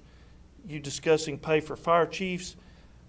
I estimate that I spend probably 30+ hours a week at the volunteer station managing, applying for grants, keeping state records. We just completed an ISO May the 2nd, waiting on the results for that. Very hopeful because of the things we've done with our staff. It lowers insurance rates, which helps our taxpayers with lower insurance costs. So we're doing our part to make it better for our taxpayers as well. I've been a firm believer and a custodian of the taxpayers' money, and I'm probably one of the most staunch, make sure we're providing the service as best we can. I'm not for wasting money, but the things that are being asked for are needs.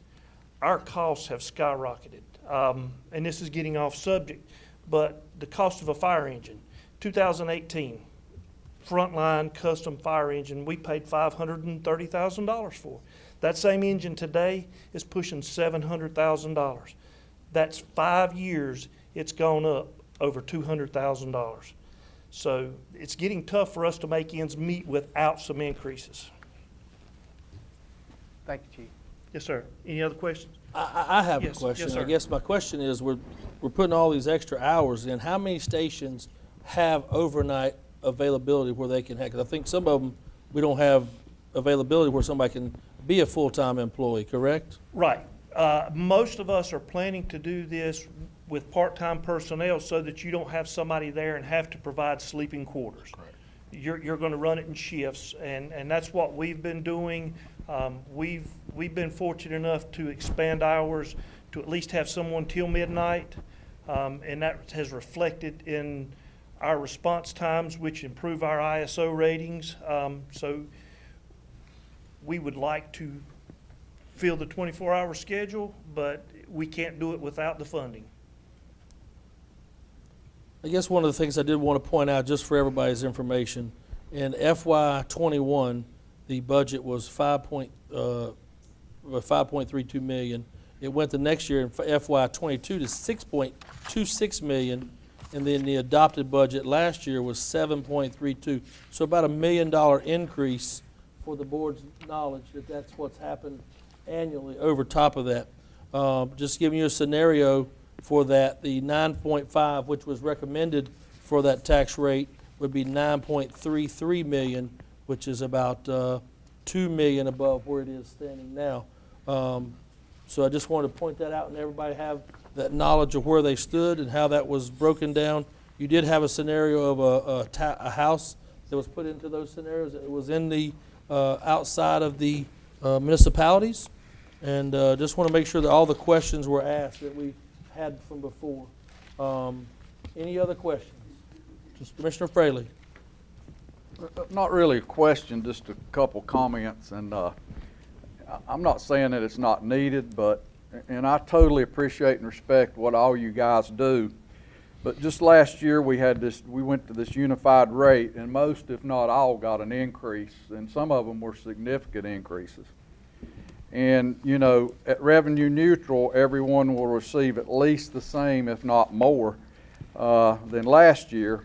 And it just doesn't seem prudent after we just passed the, you know, a revenue neutral below revenue neutral, that we turn around and virtually do a tax increase right after that. So, and I'm not saying this increase isn't needed, but I think it would probably be a better idea at this point is to have Dr. Eagle as staff to look at how our neighboring counties and peer counties are dealing with the situation that we have found ourselves in, and maybe move in that direction. So, I would support a revenue neutral rate tonight myself, Mr. Chairman.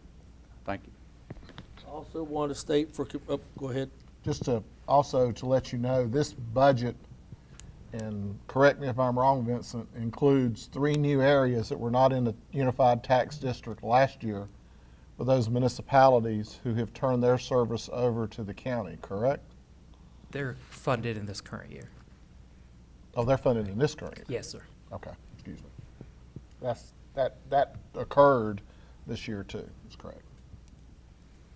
I did want to make a statement for Commissioner Keeger. He had called me earlier today to say that he would prefer a revenue neutral rate as well, and that's what he would support. So any other questions? Seeing none, I'll go ahead. Commissioner Hovis has made a motion to approve the FY24 order to levy and collect the ad valorem taxes for the Fire Protection Service District at a rate of 9.5, this to be approved on FY24 budget allocations for contracted fire departments set forth in FY24 Long Shoals and South Gastonia Fire Protection District rates to 0. Are there any additional resolutions that wish to be pushed forward? I would care to amend the budget to go ahead and put it at the 7.5 tax rate, and we would have to make a motion for that to be amended. Is there a second on that? I would say. Seconded by Commissioner Fraley. Any discussion? Commissioner Royley. Yes, sir, Mr. Chairman. I appreciate what you're saying. I recognize the need for an increase in funding to the fire departments. I know enough about the fire departments. I'm asking you a lot of questions, asking some of you on the commission questions, just trying to gain knowledge. But I understand what fire engines cost. I've been involved in buying one or two. But I still understand that you still have volunteer on your stations. Everybody's got volunteers, and we're getting away from that. And I realize times have changed. I'm not blaming anybody. I realize you want to get paid. I have a part-time job. I do it because I like it, but I like getting paid for it. I like being compensated for my time. And I realize that the state has now required so much more of departments. It used to be you didn't have to have all the certifications. You kind of built a lot of time in the department. I knew people that had spent 30 years in the fire service, and they knew a lot about fighting fires, but they didn't have any of the certifications. And now those days are gone. You gotta have it. The state requires it, and I recognize the need for a increase, but I would be more inclined to do the 8.5 cents, which would still increase more than $1 million in increased funding for the year. So at 8.5. So what if I amended my amendment and made it 8, meet you in the middle? Would that work for you as well? Because that would put it at. Sorry, sir. Please just let us. First of all, I want to let you know this is a very difficult situation, and we understand the lives that are out there that are on the line. We're so appreciative of that. But the one thing we have to understand is that is still $1 million above what would have been from last year. So when I see this scenario and I look at it and try to put these things in perspective, I try to ask that question of where we are. I mean, we have to answer to the taxpayers as well. We just came back out from the most difficult reevaluation situation that we'll ever incur in this county, and we put it below revenue neutral. That goes for the police departments, the EMS, and the fire. So we're trying to put everything, that's what we're doing for resource-wise, to make sure. So to say that we don't think about the people's lives, we do. And we take that very serious in what we do.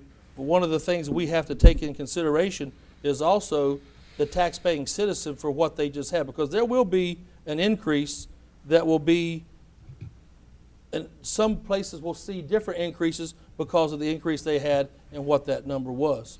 So I take it as frustration for myself because I'm torn. I like to give you guys the moon, but obviously that can't happen to what happens and sometimes for the citizens. So do you want to amend to 8.5? Is that what I had recommended at 8, but that's I feel like that is a modest increase, and I realize there's need, there's personnel costs, there's fuel costs, everything has gone up. I realize there's a need throughout all our emergency services for more funding. But I'm not at the 9.5 cents, but I think 8.5 is meeting in the middle. So you would like to amend to 8.5 as your motion? Yes. Motion on the floor for 8.5 from Commissioner Worley. Is there a second? I'll second it. Seconded by Commissioner Cloninger. Any discussion?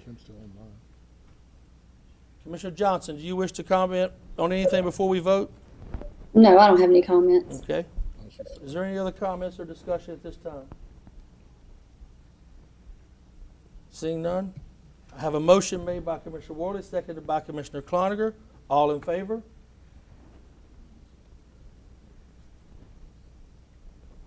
Commissioner Yes. Yes. And I will make that a fifth, and I will go for that. You care to do that? It's going to pass? No, sir. Okay. I stand by. All my those motion. opposed? No, yeah, I'm sorry. It's a 5-1 vote, Commissioner. Mrs. Clerk.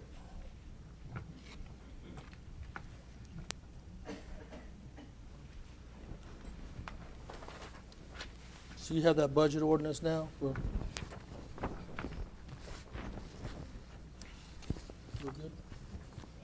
The next item is to amend the FY 2024 budget ordinance to include the Unified Fire Protection Service District Fund at the extended rate of 8.5 and a revised emergency telephone fund.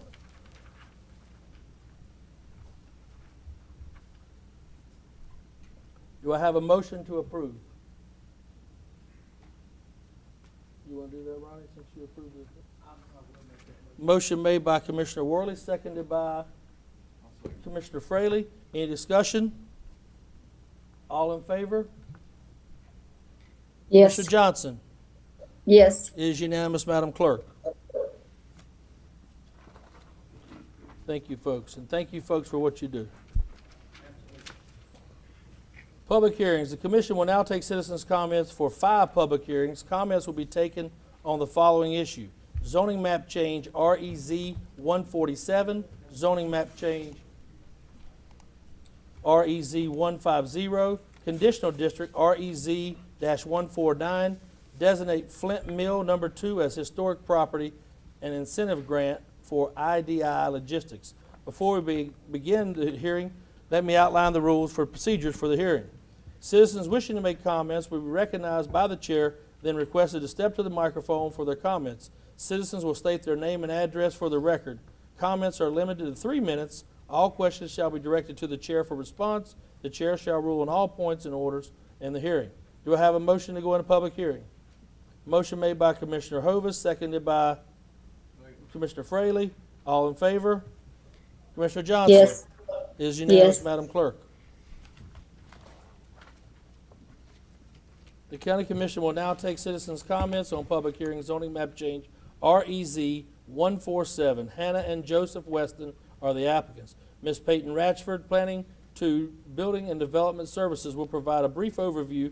Once she has completed her comments, citizens' comments will be taken. Ms. Ratchford. Thank you, Mr. Chairman. REZ-23-03-04-00147 is a general rezoning request from Hannah and Joseph Weston for parcel ID number 307957. The property is located off of Will Ryan Road in Dallas and falls just outside Dallas's town limits. The applicants are requesting to zone from C3, general commercial with U.S. overlay, to R1, single family limited with U.S. overlay. This map shows where the property is located within the Dallas Township, just northeast of the Dallas town limits proper. This orthophoto map shows that the subject parcel shows where the subject parcel is and identifies that the parcel is currently vacant. The subject parcel is surrounded by a mix of residential and commercial properties. This site is accessed off of Will Ryan Road, which is a privately maintained road. This map shows the current zoning in the area. The subject parcel is outlined in blue. The surrounding zoning districts predominantly include R1 and C3, with scattered I2 and C1 zoning districts more so on the southern side of Lower Dallas Highway. If this request is approved, any uses in the R1 single-family limited zoning district would be permitted in accordance with standards and regulations as adopted in the UDO. This map and table shows who was notified about tonight's public hearing. Notices were mailed out and a sign was placed on site on May 26 in accordance with general statutes. Staff has not received any calls or inquiries about this request. The subject parcel is located in Area 2, North 321 Gaston, North Central Gaston of the Comprehensive Land Use Plan.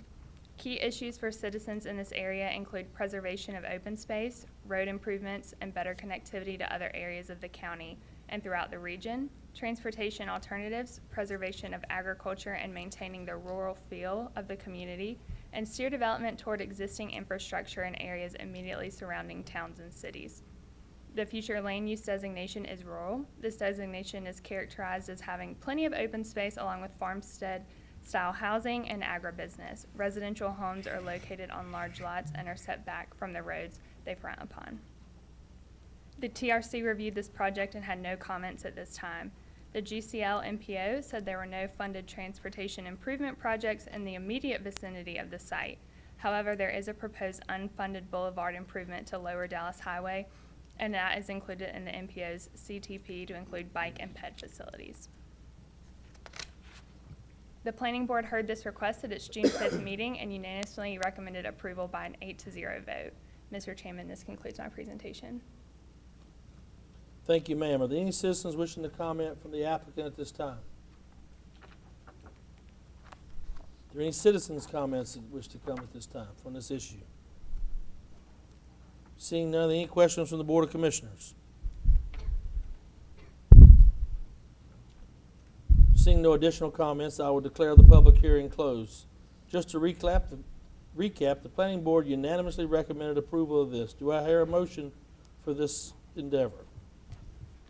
Motion made by Commissioner Hovis, seconded by Commissioner Cloninger. Any discussion? All in favor? It is unanimous. Yes. Yes, thank you, Commissioner Johnson. Mr. Stetzer, will you please provide a consistency statement? Yes, Mr. Chairman. This rezoning request is consistent with the goals of the Comprehensive Land Use Plan, as it will keep the parcel residential in nature and maintain the rural feel of the area, which is consistent with the rural future designation of land use of the parcel and the Comprehensive Land Use Plan. Thank you, sir. The County Commission will now take citizens' comments on public hearing zoning map change REZ. Linda Garizzi, the applicant. Ms. Laura Hamilton, Plan 3, Building and Development Services, will provide a brief overview. Once she has completed her comments, citizens' comments will be taken. Ms. Hamilton. Thank you, sir. This rezoning is RAZ 23-04-19-00150. General rezoning from Linda Garisi. The parcel ID submitted on the application was 190582. Since the application was submitted, the parcel has been subdivided and the new parcel numbers are 309981 and 309982. The property is located at 4536 South New Hope Road. The applicant is requesting to rezone from R1 Single Family Limited with the U.S. Urban Standards Overlay, along with the CH Corridor Highway Overlay, to the R2 Single Family Moderate Zoning District with the U.S. and CH overlays. This property is a total of 3.13 acres in the southeast area of the county on South New Hope Road, just north of the Armstrong Ford Road intersection. This parcel is in the Area 4 of the Gaston Garden, Southeast Gaston area of the Land Use Plan. This land is highlighted as rural to ensure that the development stays concentrated within municipalities that serve water and sewer. There are various pockets of suburban development highlighted along the borders of Gastonia, Cramerton, Belmont, supporting their growth. Key issues for citizens in this area also included road improvements, better connectivity to other areas of the county and throughout the region, maintaining enhanced quality of life. It is in the suburban development designation. This designation consists of significant single-family residential areas that exist around commercial pockets representing standard suburban center. The location is residential of varying home styles and a mix of commercial uses from offices to restaurants and churches, as you can see on this aerial here. If approved, any of the allowed uses in the R2 single-family moderate zoning district would be permitted in accordance with the standards and regulations adopted in the Unified Development Ordinance. And as you can see on this slide, there is a variety of zoning districts from R1 to R2 to C1, C3, along with the US and CH overlays, along with varying jurisdictions of Cramerton and the city of Gastonia. The Gaston Cleveland MPO office, gave the comments that according to the 2029 STIP, the project U5821, which is the South New Hope Road widening project, is to widen NC 279 to a 4-lane divided facility and adding multi-use purpose lanes on both sides of the road, and it would have an impact on the vicinity of this site. The U5821 project is scheduled for right-of-way acquisitions in FY 2023 and construction beginning in FY 2026. DOT will be contacting the property owners for any needed right-of-way for this widening project. This slide shows the proposed subdivision, which has been approved and recorded, thus giving the 2 new parcel numbers. The owner has an existing double-wide manufactured home on the parcel. They have subdivided it for a family member so they can place a home on the new parcel.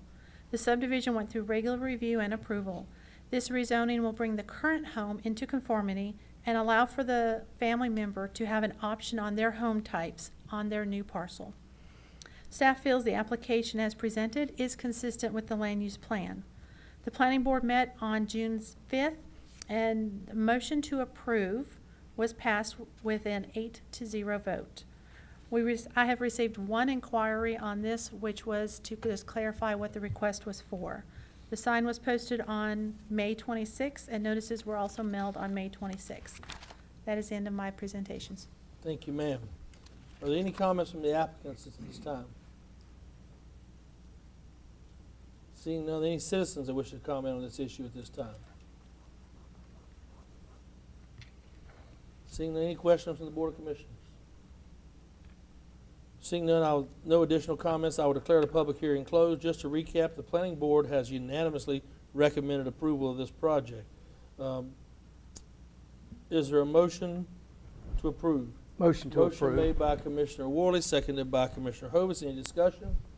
All in favor? Commissioner Yes. Johnson? Is it unanimous, Madam Clerk? Mr. Stetzer, will you please provide a consistency statement?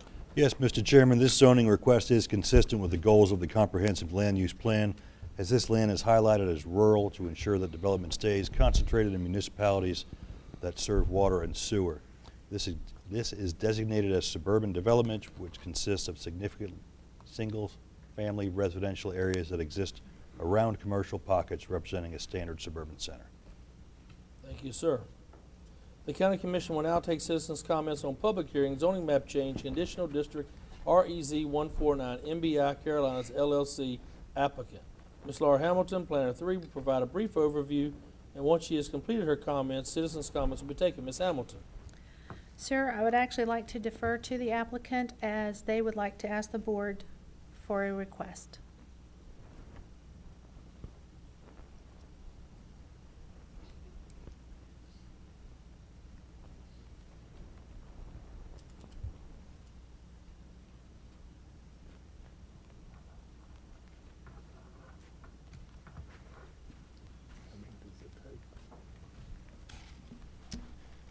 Good evening, Chairman of the Board and members of the Board.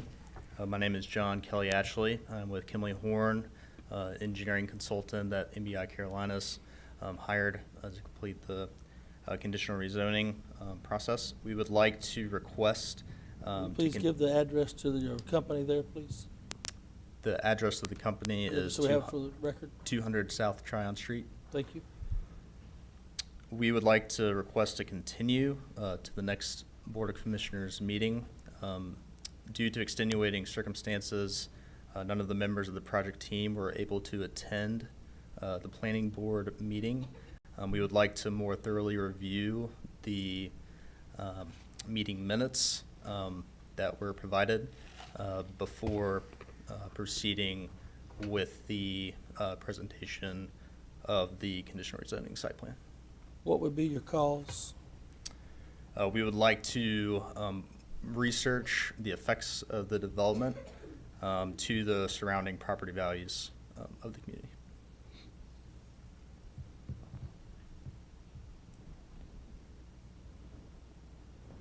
I'll be honest, I'm really, I mean,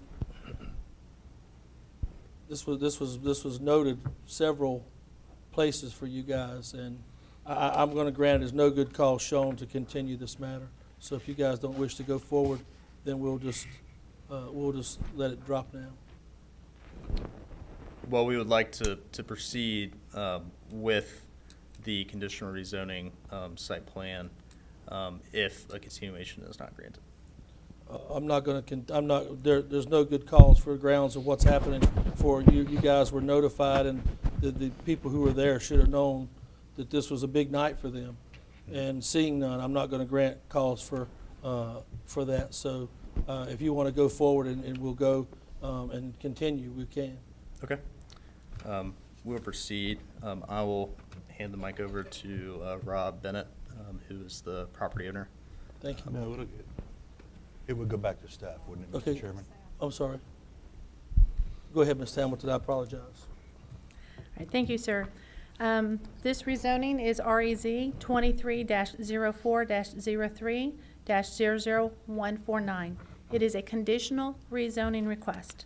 The applicant is MBI Carolinas LLC. The parcels ID numbers are 207-357 and 207-358. The location addresses are 505 and 509 Catawba Point Way. The request is to rezone the property from R2, single-family moderate with a U.S. Urban Standards overlay, to conditional district light commercial, C1, with a U.S. Urban Standards overlay. This request is for a mini warehouse facility with open-air storage. The property is located in the southeast area of Gaston County. It is in Area 4 of the Gaston area of the Gaston County Land Use Plan. The key issues for citizens in this area included road improvements, better connectivity to other areas of the county, continued coordination amongst local government agencies, maintaining enhanced quality of life.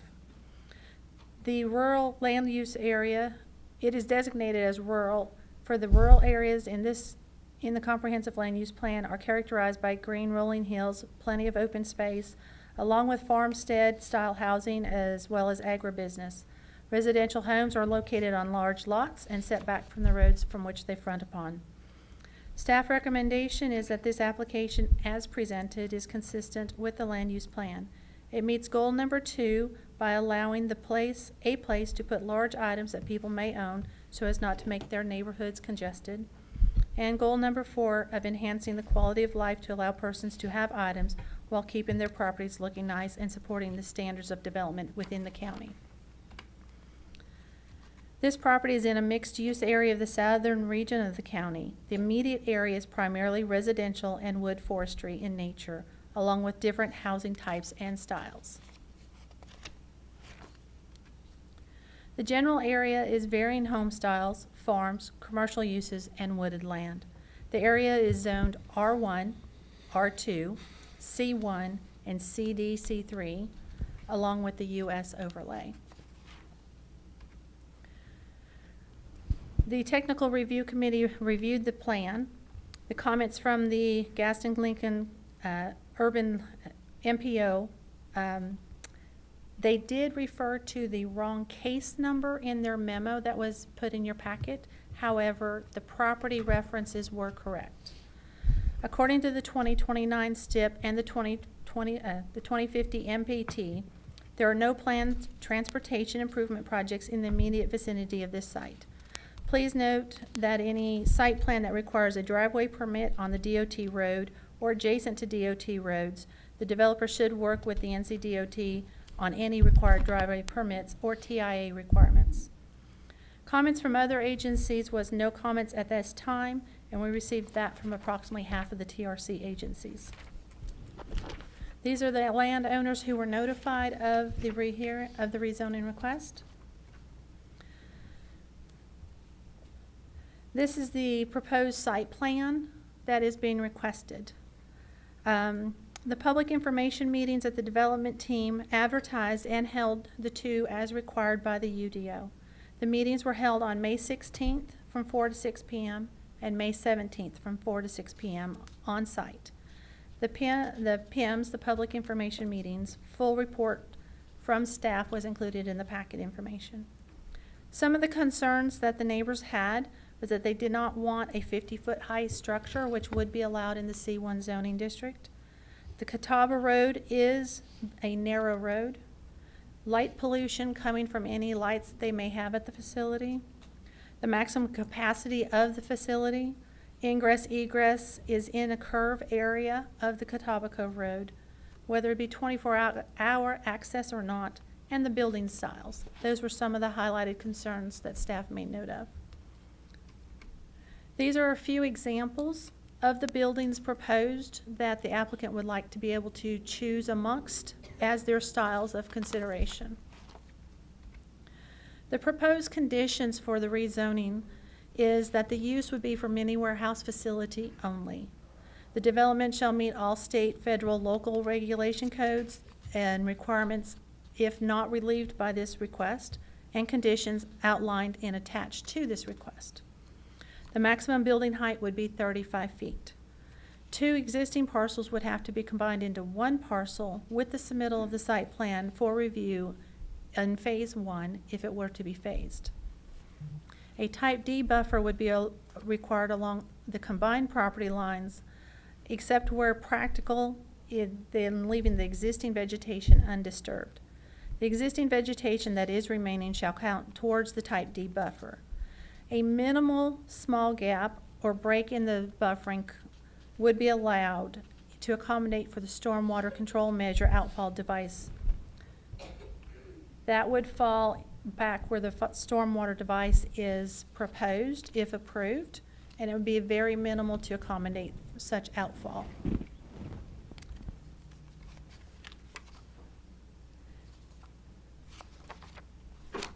The proposed reliefs of this application is that the structures facing the Catawba Cove Drive would be allowed to be constructed with a facade other than the required brick, stone, wood, or split face block as required in the U.S. overlay.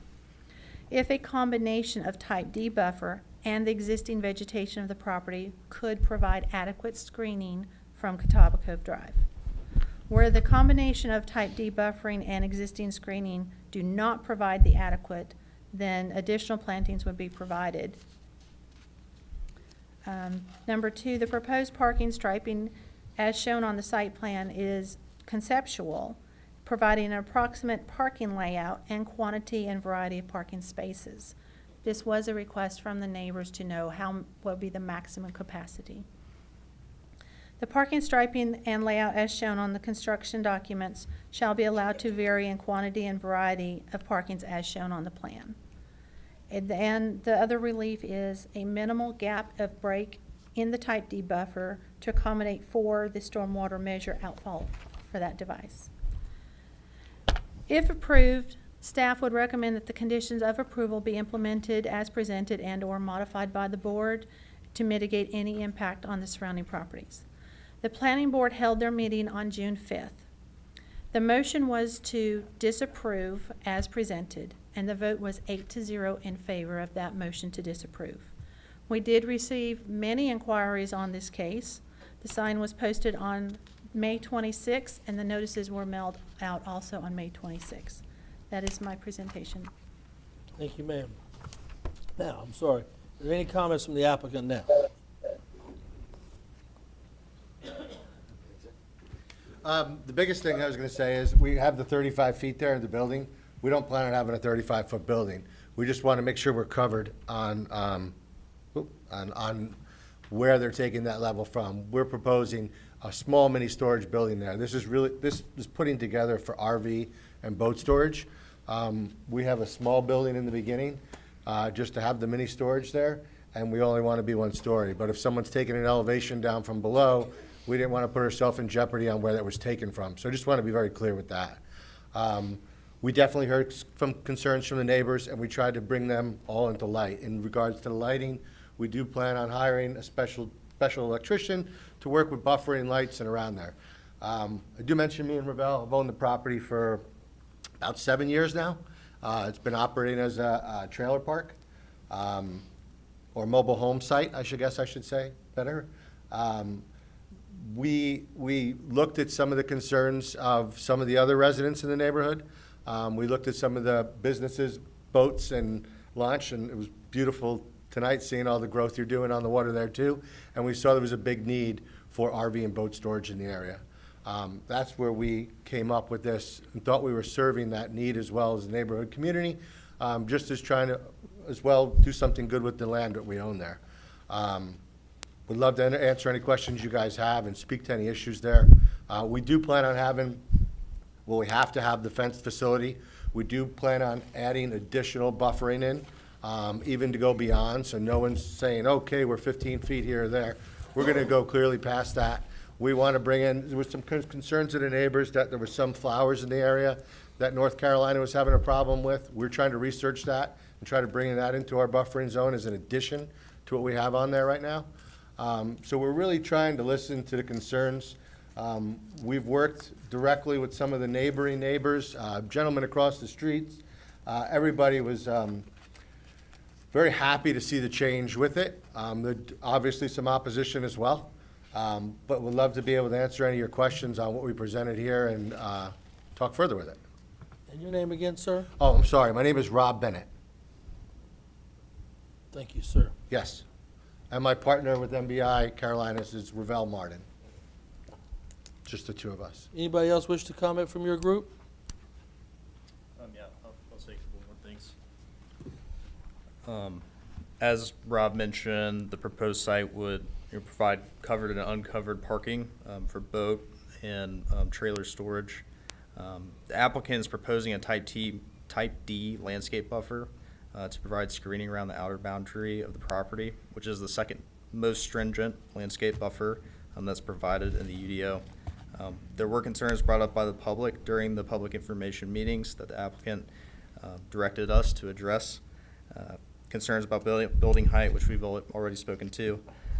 Another request was to show a preliminary layout of parking and outdoor storage. We provided a conceptual parking layout with a variety of RV, trailer, and jet ski parking spaces, which yielded approximately 90 covered and uncovered spaces. Am I allowed to jump in one more time? Sure. Great. Another big concern was the driveway there now. We do have an existing driveway. From what we understand from researching, the traffic count would actually go down with this RV and boat storage as compared to the mobile homes we have there and all the occupants and visitors of it. Typical RV and boat rental lasts about 3 years on a lease. A mini storage lasts about 3 months. Those big buildings are much bigger than we're trying to do, or we particularly just want the parking spaces. This is not planning on, we don't foresee it as being a very active that way. We see it as people leaving their trailers there, leaving their boats in the water, and coming back and taking them off season. People that have RVs that are moving into the community with all the growth here and aren't able to store them in their driveway or don't have a driveway or whatever the case may be would have a spot to put it there now. We do plan on having 24-hour security. Via camera there. We have 360 and 720 view cameras that we plan to install on the property. The biggest concern with the driveway, one of the big concerns was how people were turning in, and we're very anxious to start working with NCDOT to make sure we take all those considerations in line. We volunteered to put mirrors in on the corners to improve the outside of just the driveway there as well to help with the residents and anything that would occur there. Any comment, any citizens wishing to comment at this time? You gentlemen just have a seat and then we'll have the citizens. Thank What you I'll for your do, time. Thank you. What we'll do, we'll just, if you guys just want to come up, as all of you don't have to come up at one time, but just one as you get there, and then we'll take your comment. Just remember to state your name and address for the record, and we'll go from there. Go right ahead.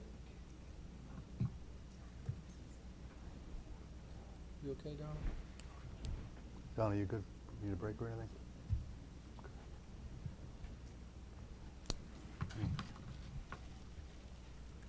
Good evening.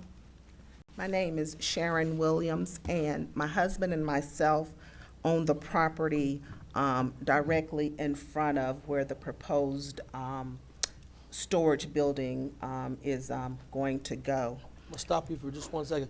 Laura, can you pull up the, it's got the shaded map where each individual lives, just to make it easy for, go ahead, ma'am, sorry. Okay. Our property is identified as 194390. We also own the property across the road, which is identified as 194367. 387, I'm sorry, 387.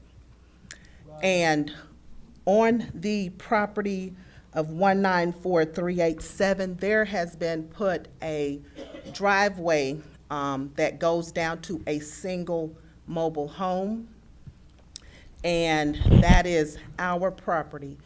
On the drawing that has been presented, it states that on the rezoning site plan map that states existing full access drive to remain if access drive is to be used for future development area.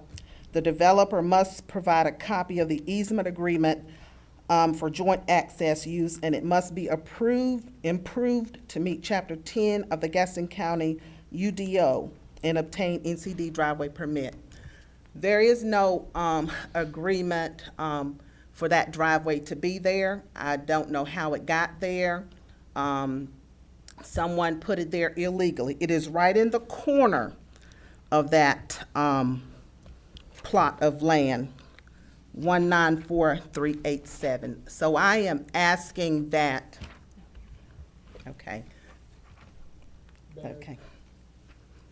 I am asking that statement be removed from these drawings. I'm seeking legal advice to have that driveway cut off because it is on our property.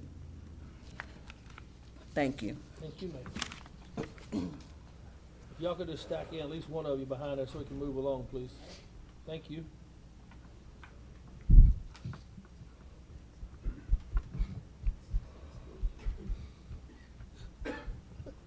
Good evening. I'll start off. My name is Mark Perkins. I live at 8458 Catawba Cove Drive, a few tenths of a mile down the street from this proposal.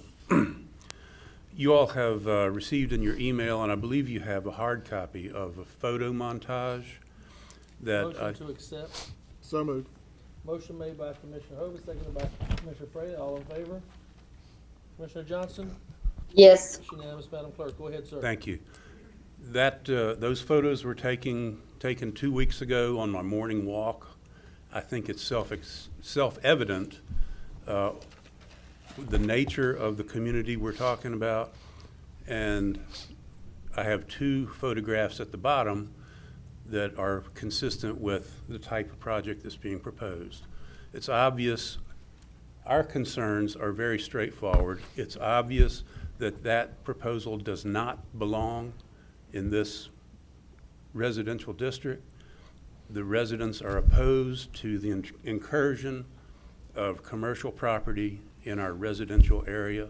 We want to keep it the quality that it is, which is quiet and private. We do not want a commercial lot intruding on that. Thank you. Thank you. Hello, my name's Eddie Atkinson. I live on Catawba Cove Drive also. Address? 8254 Thank Catawba you. Cove. I don't want to be redundant and say things that's going to be said after me, but we're concerned with safety, travel, cars, RVs, boats being pulled on our small street. It's a rural area. It's always been a rural area. as long as I've been alive. And we just don't want no commercial activity on there that's going to infringe on that road. It's just not made for RVs and boats with trailers going up and down that road. They were said that very few, boats and trailers will be on that road, but I just don't, if you live there, you know that people just don't take their boat and leave it on the water all season. You take it, you put it in the water, that afternoon you get it and bring it back. That's what everybody does. Very few people just leave their boat out on the water. There's very few places that I know of in Gaston County that you can leave a boat. And I don't think that this project is in the best interest of our community. And I just think it'd be a better idea that we hope that y'all don't approve it. Thank you. Thank you, sir.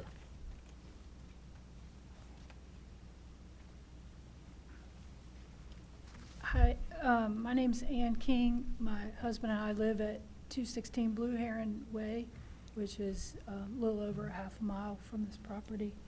I have a couple three visuals, if I could get some help from the group. Hopefully you all can see them from here. Yeah, you gotta hold it up. So I'm going to be I sent you all an email about 10 days ago. Several of you acknowledged receiving it. Thank you for that. I guess I'm like the tree hugger in the group. I'll admit it. I'll just say that about a half a mile away, kind of at the county edge, is off of Field Road, is a road called Willow Pond Road, and I call that Horsey Lane. It's a beautiful community that is just full of horse farms, and it's absolutely lovely. And it's by way of the Crow, about half a mile away. Half a mile away downstream is Catawba Creek, Catawba Cove, and the Seven Oaks Preserve, all of which serve as a nature habitat and community resource. It's really a sanctuary. For those of us who live in the area, we really get to enjoy all the birds that fly around. You see a lot of blue herons and egrets and ducks and hawks and osprey. A lot of the fishermen who fish in the cove come into this cove to gather minnows to go fishing. They fish 24 hours a day sometimes. I'll point out that the Seven Oaks Preserve Trail is a segment of the Carolina Tread Trail. It provides access to the cove, to this sanctuary, as I call it, to hikers that come in from all over, from Belmont and the county, across the region, and they come to enjoy the fresh air, the clean land that are along these shores. And it gives them the opportunity to meditate with the sights, the smells, the sounds of nature that are afforded by conservation in this area. That conservation comes from responsible land use.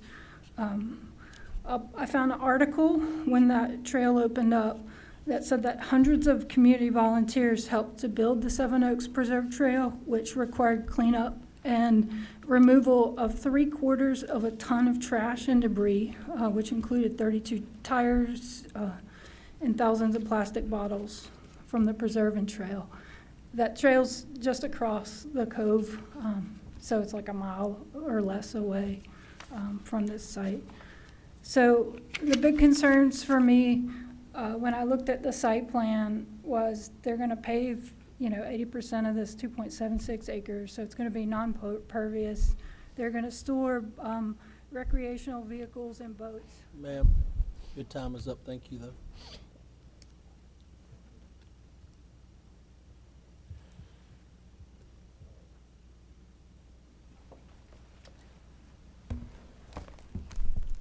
Good evening, commissioners, chair, staff. Thank you. I'm grateful to be here tonight, and my name's Timothy Roberts. We own a house at 8246 Catawba Cove Drive, as well as several wooded lots along that way. As a family, neighborhood, and community, we're against this request to bring commercial into the neighborhood. The other two pieces that are commercial that are here, one is left over from before the zoning was in the county in 2008, and the other is for a home storage there. So y'all did a lot of work on the 2025 Comprehensive Land Use Plan just 7 years ago, and there were over 100 contributors to this, and it says that this area would remain rural. This land is highlighted as rural to ensure that development stays concentrated in the municipalities that serve sewer and water. And the list was of all the contributors, some of which are here tonight. To clarify, rural is described, as you heard Laura say, rural areas are characterized by green rolling hills and plenty of open space, along with farm-style housing, agribusiness. Residential homes are located on large lots and set back from the roads they front upon. So the map that, is part of this plan shows this area is dark green, and so I think that's intentional. It's not red, it's not yellow. It's intentional in order that it remain green.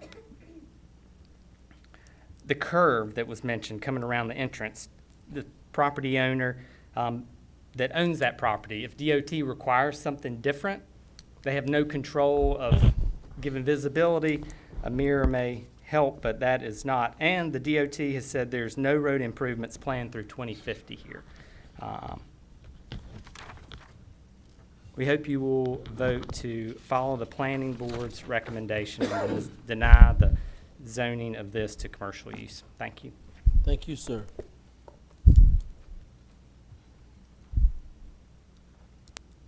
My name is Brett Withers. I live at 8054 Catawba Cove Drive. Mr. Chairman, County Commissioners, thank you for allowing us to speak tonight. We have a huge concern. The road has been mentioned numerous times. It's barely 28 feet wide. It's a very narrow road. It follows the contour of the land. It goes around the edge of the lake. There are very few spots that aren't blind on that road. Dragging trailers, RVs up and down that road is dangerous. It's just flat dangerous. I put my boat in the water and it stays in my slip, and I sold my trailer because that road is too narrow to drag a trailer down. So that's one of the primary concerns. The road's just too narrow. We don't need it. The state barely maintains it. So we urge you guys to vote no on this because it's not in the best interest of this community. It may be in the best interest to another community to have their stuff stored in our neighborhood, but it's not in our best interest to have their stuff stored there. Thank you. Thank you, sir. Good evening, Chairman, Vice Chair, Commissioners. Thank you for allowing me the opportunity to come before you and give my opinion. My name is Aaron Goforth. My family currently resides at 111 Creek Hollow Trail in Belmont, North Carolina. We purchased just over 9 acres located at 8557 Catawba Cove Drive in July of last year. My wife and I purchased this property because we were drawn to this quiet rural community. We relied on the Gaston County 2035 Comprehensive Land Use Plan as we made this purchase for the future of our family. This plan shows this area as remaining rural and residential. That's what drew us to that. Our property is approximately 750 feet up the street from the parcels under consideration today. Rezoning this parcel would bring unwanted changes to our area and likely allow commercial rezoning to creep closer and closer to our property and other properties in and around the area. Please vote to deny this request for rezoning just as the Planning and Zoning Board did earlier in the week. I would also like to address the possibility of emergency situations that arise at these types of structures. I can easily fill out an application and say that I'm storing my residential furniture or clothing or any other personal items, and then turn around and store improper items that are a hazard to not only humans but as well as to the environmental impact in case something does happen. We would respectfully request that you please allow our quiet community to remain quiet. Please allow our community of dark skies at night to remain void of light pollution, which at an unattended mini warehouse is a sure thing. Please allow our safe community to avoid the safety to avoid the safety and security threats which are sure to follow if this rezoning is allowed. Please protect our property values by voting to deny this request. Thank you for your time. Thank you, sir. Anyone else wish to speak on this matter? Seeing none or any excuse me, comments or questions from the Board of Commissioners? I have one, which is trying to figure out something. Is this, I guess, the small portion, Ms. Laura, I guess I'll ask you the question. Is that where the entrance would be, on the small side of that? Or they're putting all that in one particular parcel now? It would be on the smaller side. What you have is like a flag lot along with a road front lot, and those two parcels would be combined together. So where you see the Catawba Point Way current name driveway, that would actually go away, that road name, but that would be the proposed driveway entrance area.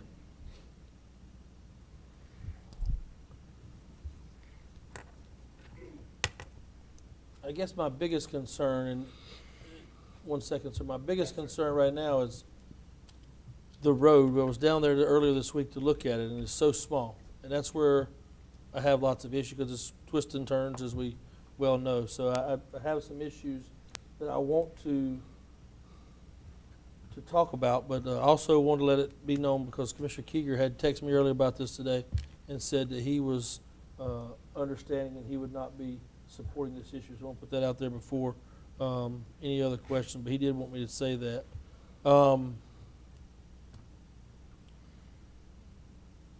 With that road being the way it is, people don't just put their boats in the water or keep them like we've heard tonight. And one of the things is they come late at night, they come different hours to try to do or put something up, and it just confuses me for that area. So I will not be supporting this tonight on the rezoning request, and so I just wanted that to be heard. Any other questions?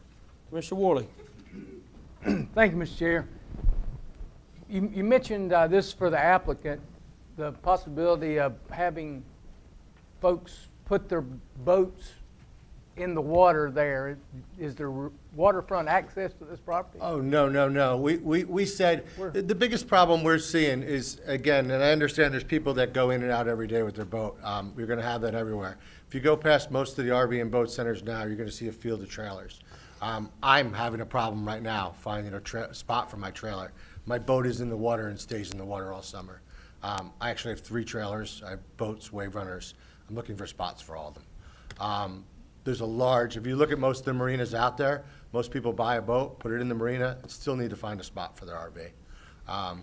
That's the need. And we spoke to a lot of the boat owners that are having a hard time, and as well as when they call the county and cities in the area, homeowners in the area, finding a spot for that boat. There's no one they can recommend.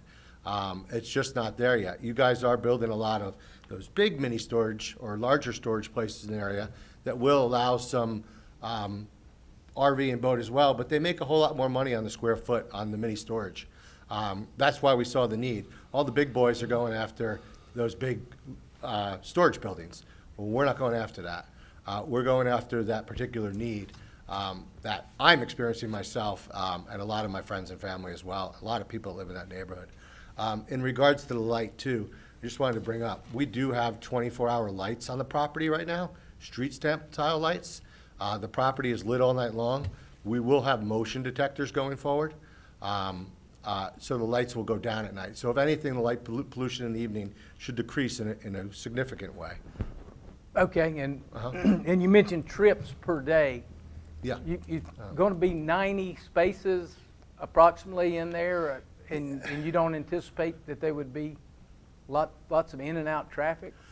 From the research we've done, and from all the other owners in the area that have some of these type of things, no, they don't see that too much.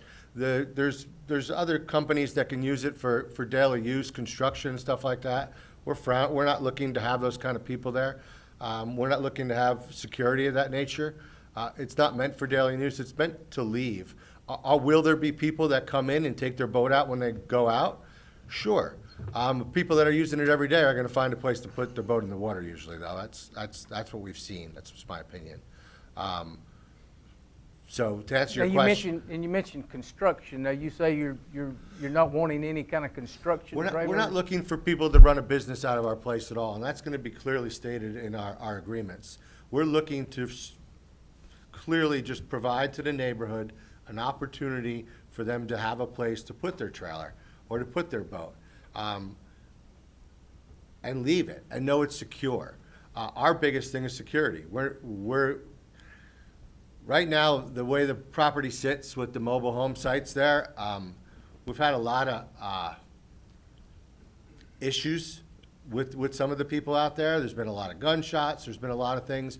We're looking to put a more secure environment there, put the fencing up, put the security that's needed, make sure we put all those things in place, and have agreements with people so they're more responsible.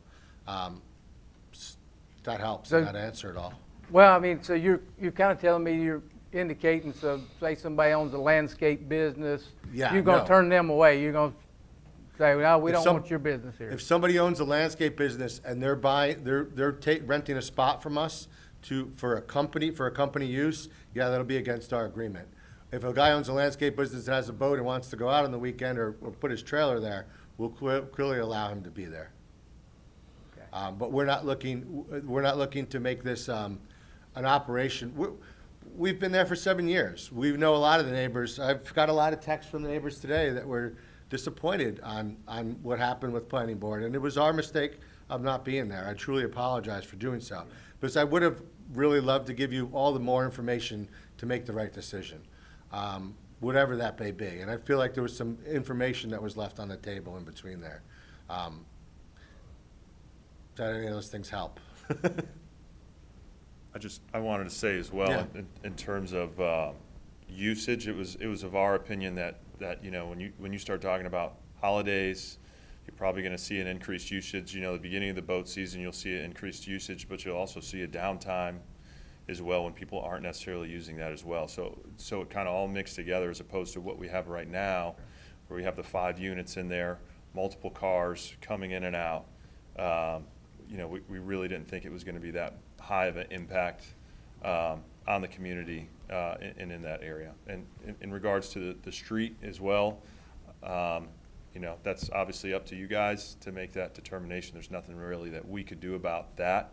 If you do come in from the angle, I guess that would be on the north side of it, you actually have a really good angle in and out to come in. It's just really if you take the other angle where you're making the left turn in that you have that issue. I don't really know the answer to get people to only turn right into that, but I think that would be a solution. So you're telling me yourself that the entrance to the property is challenging from one side? For sure. If you're turning left into that off of that curve, yeah, I mean it's an odd angle, but what we don't know is what the DOT is going to do for that, because we were told that there's the potential for them to be able to make something for that to be easier turn. It's Revell Martin. I wasn't sure what you were saying there, sorry. Mr. Cloninger. I too went out there on site and met with a homeowner, and I really have concerns about the road. I have concerns that, to me, it's just not a good fit. So that's just what I wanted to say.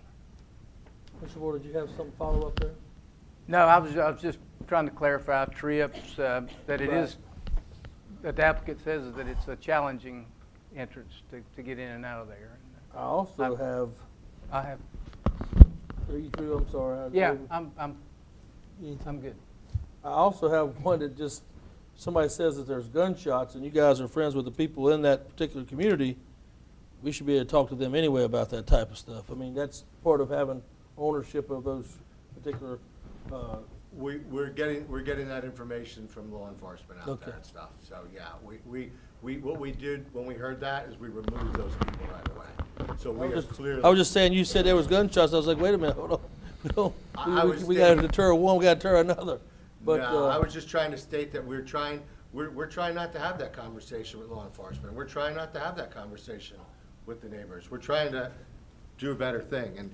And again, just to bring up the driveway, I've been out there with my 26-foot boat and the trailer several times and turned in left.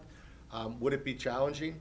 That's an opinion of many people. To me, it wasn't.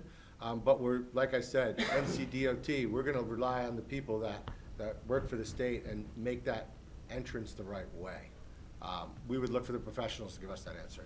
Thank you. Yes, sir. Commissioner Johnson, you have any questions? No. Any other questions from the Board of Commissioners? We have one more comment. Yeah, No, there were no questions to you guys. This is the Board of Commissioners comment right now. Hold on one second. Is there any other comment? Excuse me? yeah. So, no, hold on. Did somebody say something? I said excuse us. Oh, You heard okay. me. I'm I sorry. thought that was something else. Okay. Not at all, sir. Go ahead, make your comments. State your name, please, sir. Blake Day with Kimley Horn, 200 South Tryon Street. Just to double back to the driveway kind of concerns. So we have not begun coordination with NCDOT, but as part of site plan permitting, we would be required to prove adequate site distance and turning maneuvers in order to take full access from that driveway.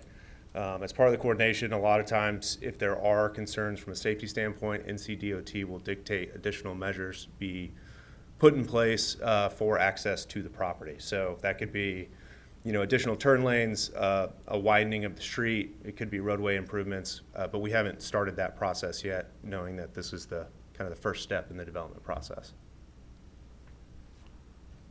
All right. Seeing though there are no additional comments, I will declare the public hearing closed. Just to recap, the planning board has unanimously recommended disapproval 8-0. I will now take a motion. Is there a motion to take the planning board's recommendation of disapproval? Mr. Chair, I make a motion to uphold the planning board's recommendation. Motion made by Commissioner Worley, seconded I by... second I'll it. second. Was that you, Commissioner Johnson? Yes. Thank you. We'll let her have, I'm sorry. We'll let you both have the second, Commissioner Johnson and Commissioner Cloninger. Is there any other discussion? Seeing none, all in favor of the disapproval? Yes. Is unanimous, Madam Clerk. Mr. Stetzer, you please provide a consistency statement. Yes, Mr. Chairman. The decision the board just made is consistent with the comprehensive land use plan, as this request is inconsistent with the comprehensive land use plan. This area is designated rural. In the future land use plan, rural areas are designated as green, characterized by green rolling hills, plenty of open space, along with farmstead-style housing as well as agribusiness. Residential homes are located on large lots and are set back from the roads they front upon. One of the important concerns for citizens in these areas is maintaining enhanced quality of life. The proposed zoning district in this case is not consistent with the vision and goals of the comprehensive land use plan, as it does not assist in maintaining or enhancing the quality of life for the neighboring properties, and the proposed conditions do not assist in meeting the comprehensive land use plan on the rezoning site plan.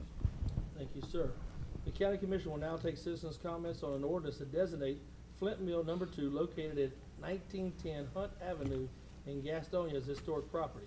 I will now ask Mr. Keith Cameron, Historic Preservation Commission, will provide a brief overview. Once he has completed his comments, citizens' comments will be taken. Mr. Cameron.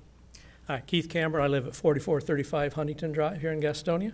So I'd like to speak to the designation of the Flint Mill Number 2 as historic property.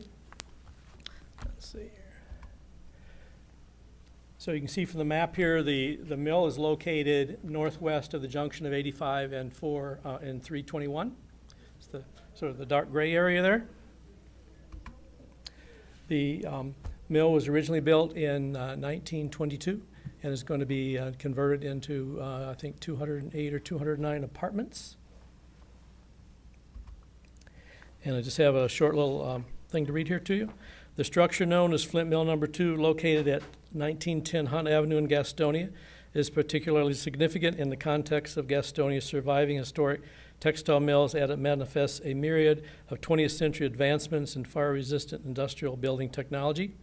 Flint Mill number 2 was Gastonia's second largest textile manufacturer after Leroy Mill, and is one of only 3 commissions by the prominent Atlantic engineering firm of Robert and Company, who have identified in Gastonia, of which only 2 of their surviving mills, only 2 of their mills survive here in Gastonia. Is that it? Yep.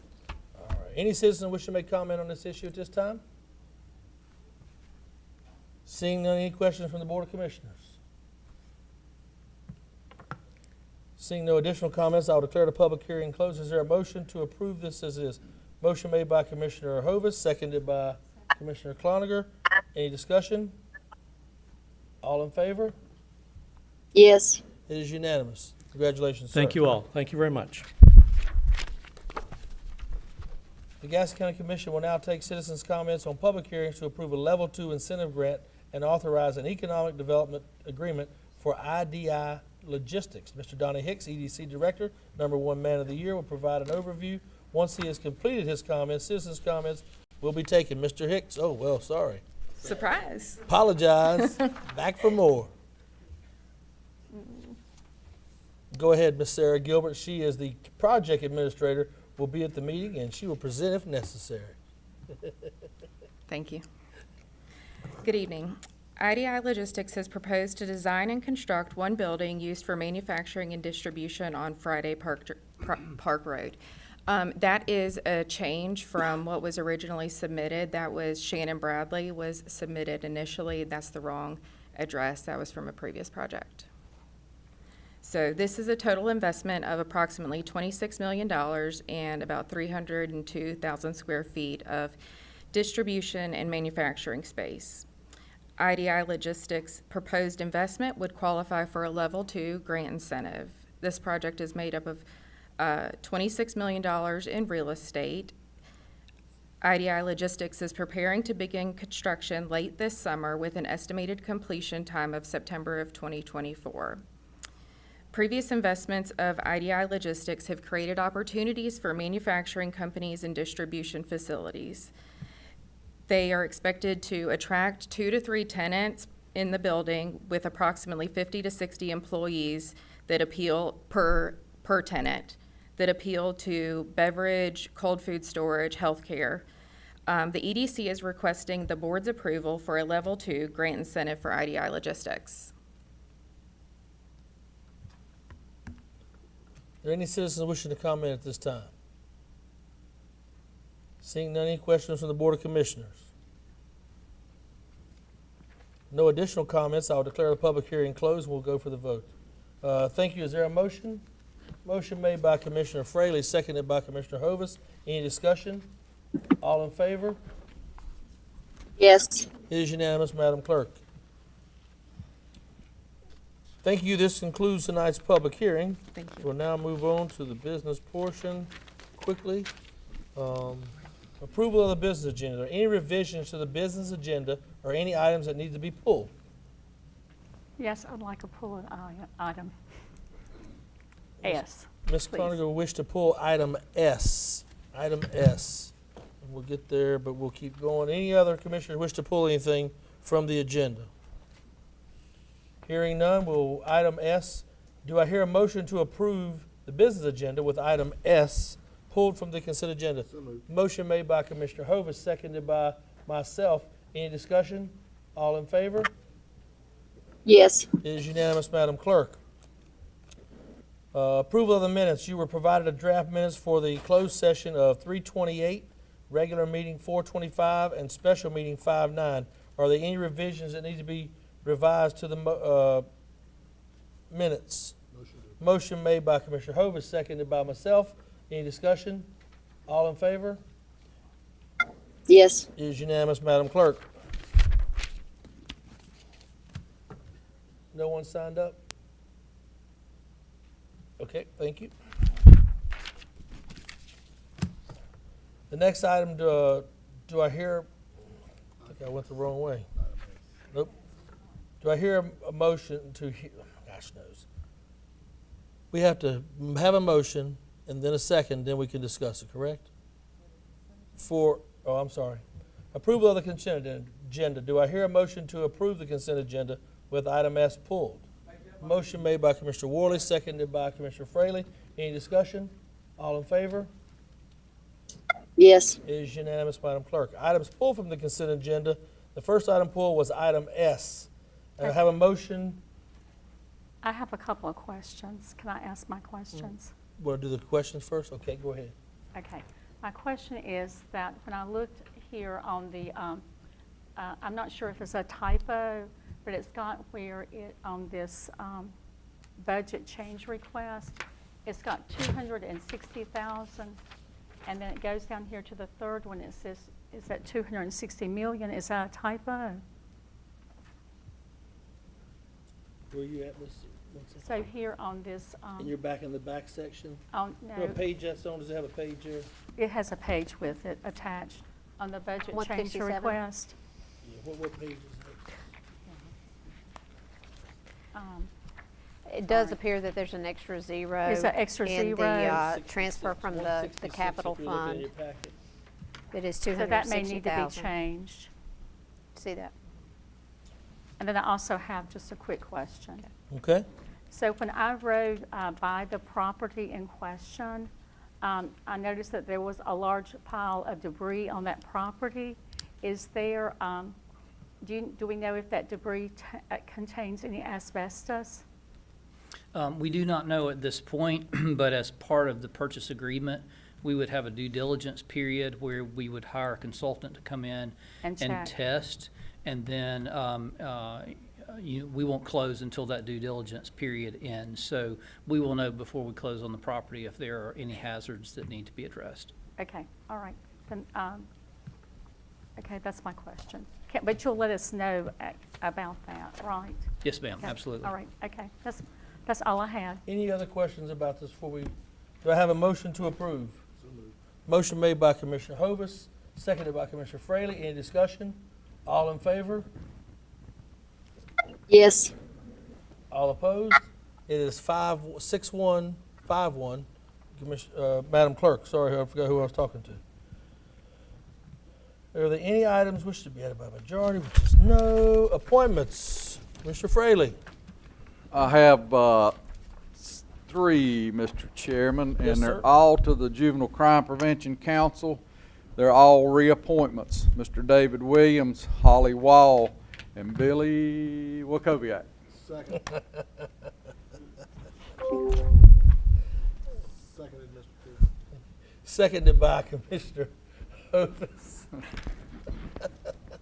All in favor? It is unanimous, Madam Clerk. Mr. Worley.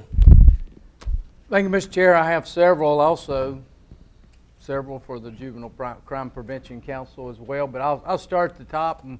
The Historic Preservation Commission, Mr. John Russell has requested reappointment.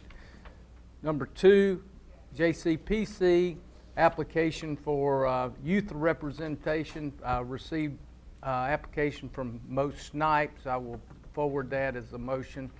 Also, reappointment to JCPC, Kimberly Moore, Veronica Monteleon, Chief Zeal to be reappointed to JCPC. Now, Parks and Recreation Advisory Board, Monty Monteleon would like to be reappointed. Also, Miss Martha Stowe, who was here earlier tonight, her reappointment was requested. And the Workforce Development Board, Ronald Grenier is for reappointment. So all those in a motion. I'll second that. All in favor? It is unanimous, Madam Clerk. Commissioner Cloninger. So I have 3 appointments. I have for the JCPC is Ms. Robin Chavis, Ms. Sarah Bruner, and Ms. Samantha Dye. Second. Excuse me. Second by Commissioner Fraley. All in favor? It is unanimous, Madam Clerk. I will do Commissioner, go ahead, you can do Commissioner Johnson's. Certainly. Thank you, Mr. Chair. I have 4 appointments for Commissioner Johnson. First is to the Juvenile Crime Prevention Council, reappointment requested for Tanner Jarrett. The Parks and Recreation Advisory Board, Mr. Drew, Peter Drew, I cannot talk, reappointment requested. And 2 to the Workforce Development Board, Mr. Brandon E. Price, and Mr. Brandon Love. Both are reappointments. I'll second that. All in favor? I'm so sorry. It is unanimous, Madam Clerk. And Mr. Chair, I have three myself. I have 1, 2 to the Juvenile Crime Prevention Council, Mr. Brian Denton, reappointment, and Mr. Travis Page, District Attorney, reappointment. I'll second that. All in favor? It is unanimous, Madam Clerk. And I have one other. Workforce Development Board application has been received by Ms. Lisa McKeon, and she is filling a private sector vacancy. I'll second that as well. All in favor? It is unanimous, Madam Clerk. Thank you, Mr. Chair. I will do Mr. Keeger's. He has 4 for reappointment. Historic Preservation Commission, Ms. Lucy Pinniger. Juvenile Crime Prevention, Sheriff Chad Hawkins. Juvenile Crime Prevention, Mr. Gerald Mack. Juvenile Crime Prevention, Mr. Ed Bogle. Second, Mr. Chair. Seconded by Commissioner Hovis. All in favor? It is unanimous, Madam Clerk. I have one for the Juvenile Crime Prevention Council, Ms. Angie Karchmer. Second. Seconded by Commissioner Hovis. All in favor? It is unanimous, Madam Clerk. All right, now we get to the fun part. I think I have another one I need Go to ahead. add. Excuse me. Take To your the Emergency Medical Service Committee is Dr. Andrew Matthews. I'll second that. All in favor? It is unanimous, Madam Clerk. Next one is full board, or excuse me, is chair appointments, and I will look at this for you guys to do what you want to do, designating 2023 NACO Annual Conference voting delegates. Who would care to be that? We have conference attendees, Mr. Commissioner Hovis, Johnson, Keeger, and Worley. Any of y'all care to be the voting delegate? I'll look at Mr. Worley. He posed his hand, so he's going to be the voting delegate. Thank you, Mr. Worley. The next full board appointment will go to the Equalization and Review Board, Ms. Chelsea Tarbush. Seconded by Commissioner Hovis. All in favor? It is unanimous, Madam Clerk. College Board of Trustees, Ms. Janie Peak from second, motion made by Commissioner Fraley, seconded by Commissioner Hovis. All in favor? It is unanimous, Madam Clerk. Gaston County Fire Commissioner, Commissioner Bob Hovis. I don't know. Anybody want to second that? Second. Seconded by Commissioner Fraley. All in favor? It is unanimous, Madam Clerk. Gaston County Fire Commission. Application received from Mr. Blair Gribble. I'll second that. I guess I can't second if I'm on it. I'll second it. All right, seconded by Commissioner Hovis. All in favor? It's been a long night, trust me. Health and Human Services Board, reappointment requested by Ms. Tara Conrad. Seconded by Commissioner Hovis. All in favor? It is unanimous, Madam Clerk. Next one, Juvenile Crime Prevention, Commissioner Worley. Seconded by Commissioner Hovis. All in favor? It is unanimous, Madam Clerk. Museum of Art and History, Commissioner Kathy Cloninger, requesting 6 months. 6 months. Oh, no. All in favor? It is unanimous, Madam Clerk. Yeah, there you go. All right, so we got all that done. Reports, Commissioner Fraley. None, Mr. Chairman. Commissioner Worley. No such report tonight. Commissioner Cloninger. I have a few things I'd like to mention. I was invited to attend North Gaston High School graduation, so I attended that. I also went to the Memorial Day program at Gaston Memorial Park, and Representative Donnie Loftus was our guest speaker on June the 8th, along with Commissioner Brown and Commissioner Hovis. I went to the Commissioner School of Excellence, which was actually in this room. And then I also wanted to mention that I toured the historical Dallas Jail recently, which has been recently renovated and restored. That was built in 1848, and it's really a beautiful venue there in Dallas. Do what? Your husband didn't lock you up, did he? No, I'm not going to jail. Excuse me. That's all. Commissioner Hovis. I have none, Mr. Chair. I have none, but I do want to thank all the commissioners for their work on Commissioner School this year. It was a great event. Thank you to the commissioners for providing that opportunity for those kids, and they had a great time. I think Mr. Vincent Wong got to talk to them on Monday, so that's good. County Manager's report. Thank you, Mr. Chairman. I'll be brief. I wanted to mention to the board that we will be entering the bond market on June the 20th to issue the next component of bonds for the schools. That'll be $80 million. One of the most significant aspects of this is the fact that on June the 2nd, the county made history and we were upgraded to AAA bond rating.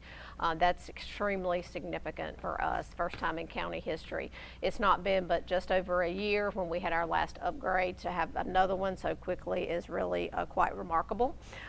We have not received a tremendous amount of media coverage on that, so I wanted to mention that for the good of the group this afternoon. Thank you. Thank you. Esquire Stetzer. Mr. Chairman, I do not have a report, but I do have a request. When you get to other matters, I would ask that the board go into closed session pursuant to 143-318.11, subparagraph A, subparagraph 4, to discuss matters related to location or expansion of industries or other businesses. Thank you, sir. Do I hear a motion to go into closed session? So moved. Motion made by Commissioner Hovis, seconded by Commissioner Fraley. All in favor? It is unanimous, Madam Clerk. We are now in closed session.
Do I hear a motion to come back out of closed session? So moved, Mr. Motion made by Commissioner Hovis, seconded by Commissioner Fraley.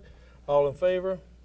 We are now out of closed session. No action was taken during the closed session.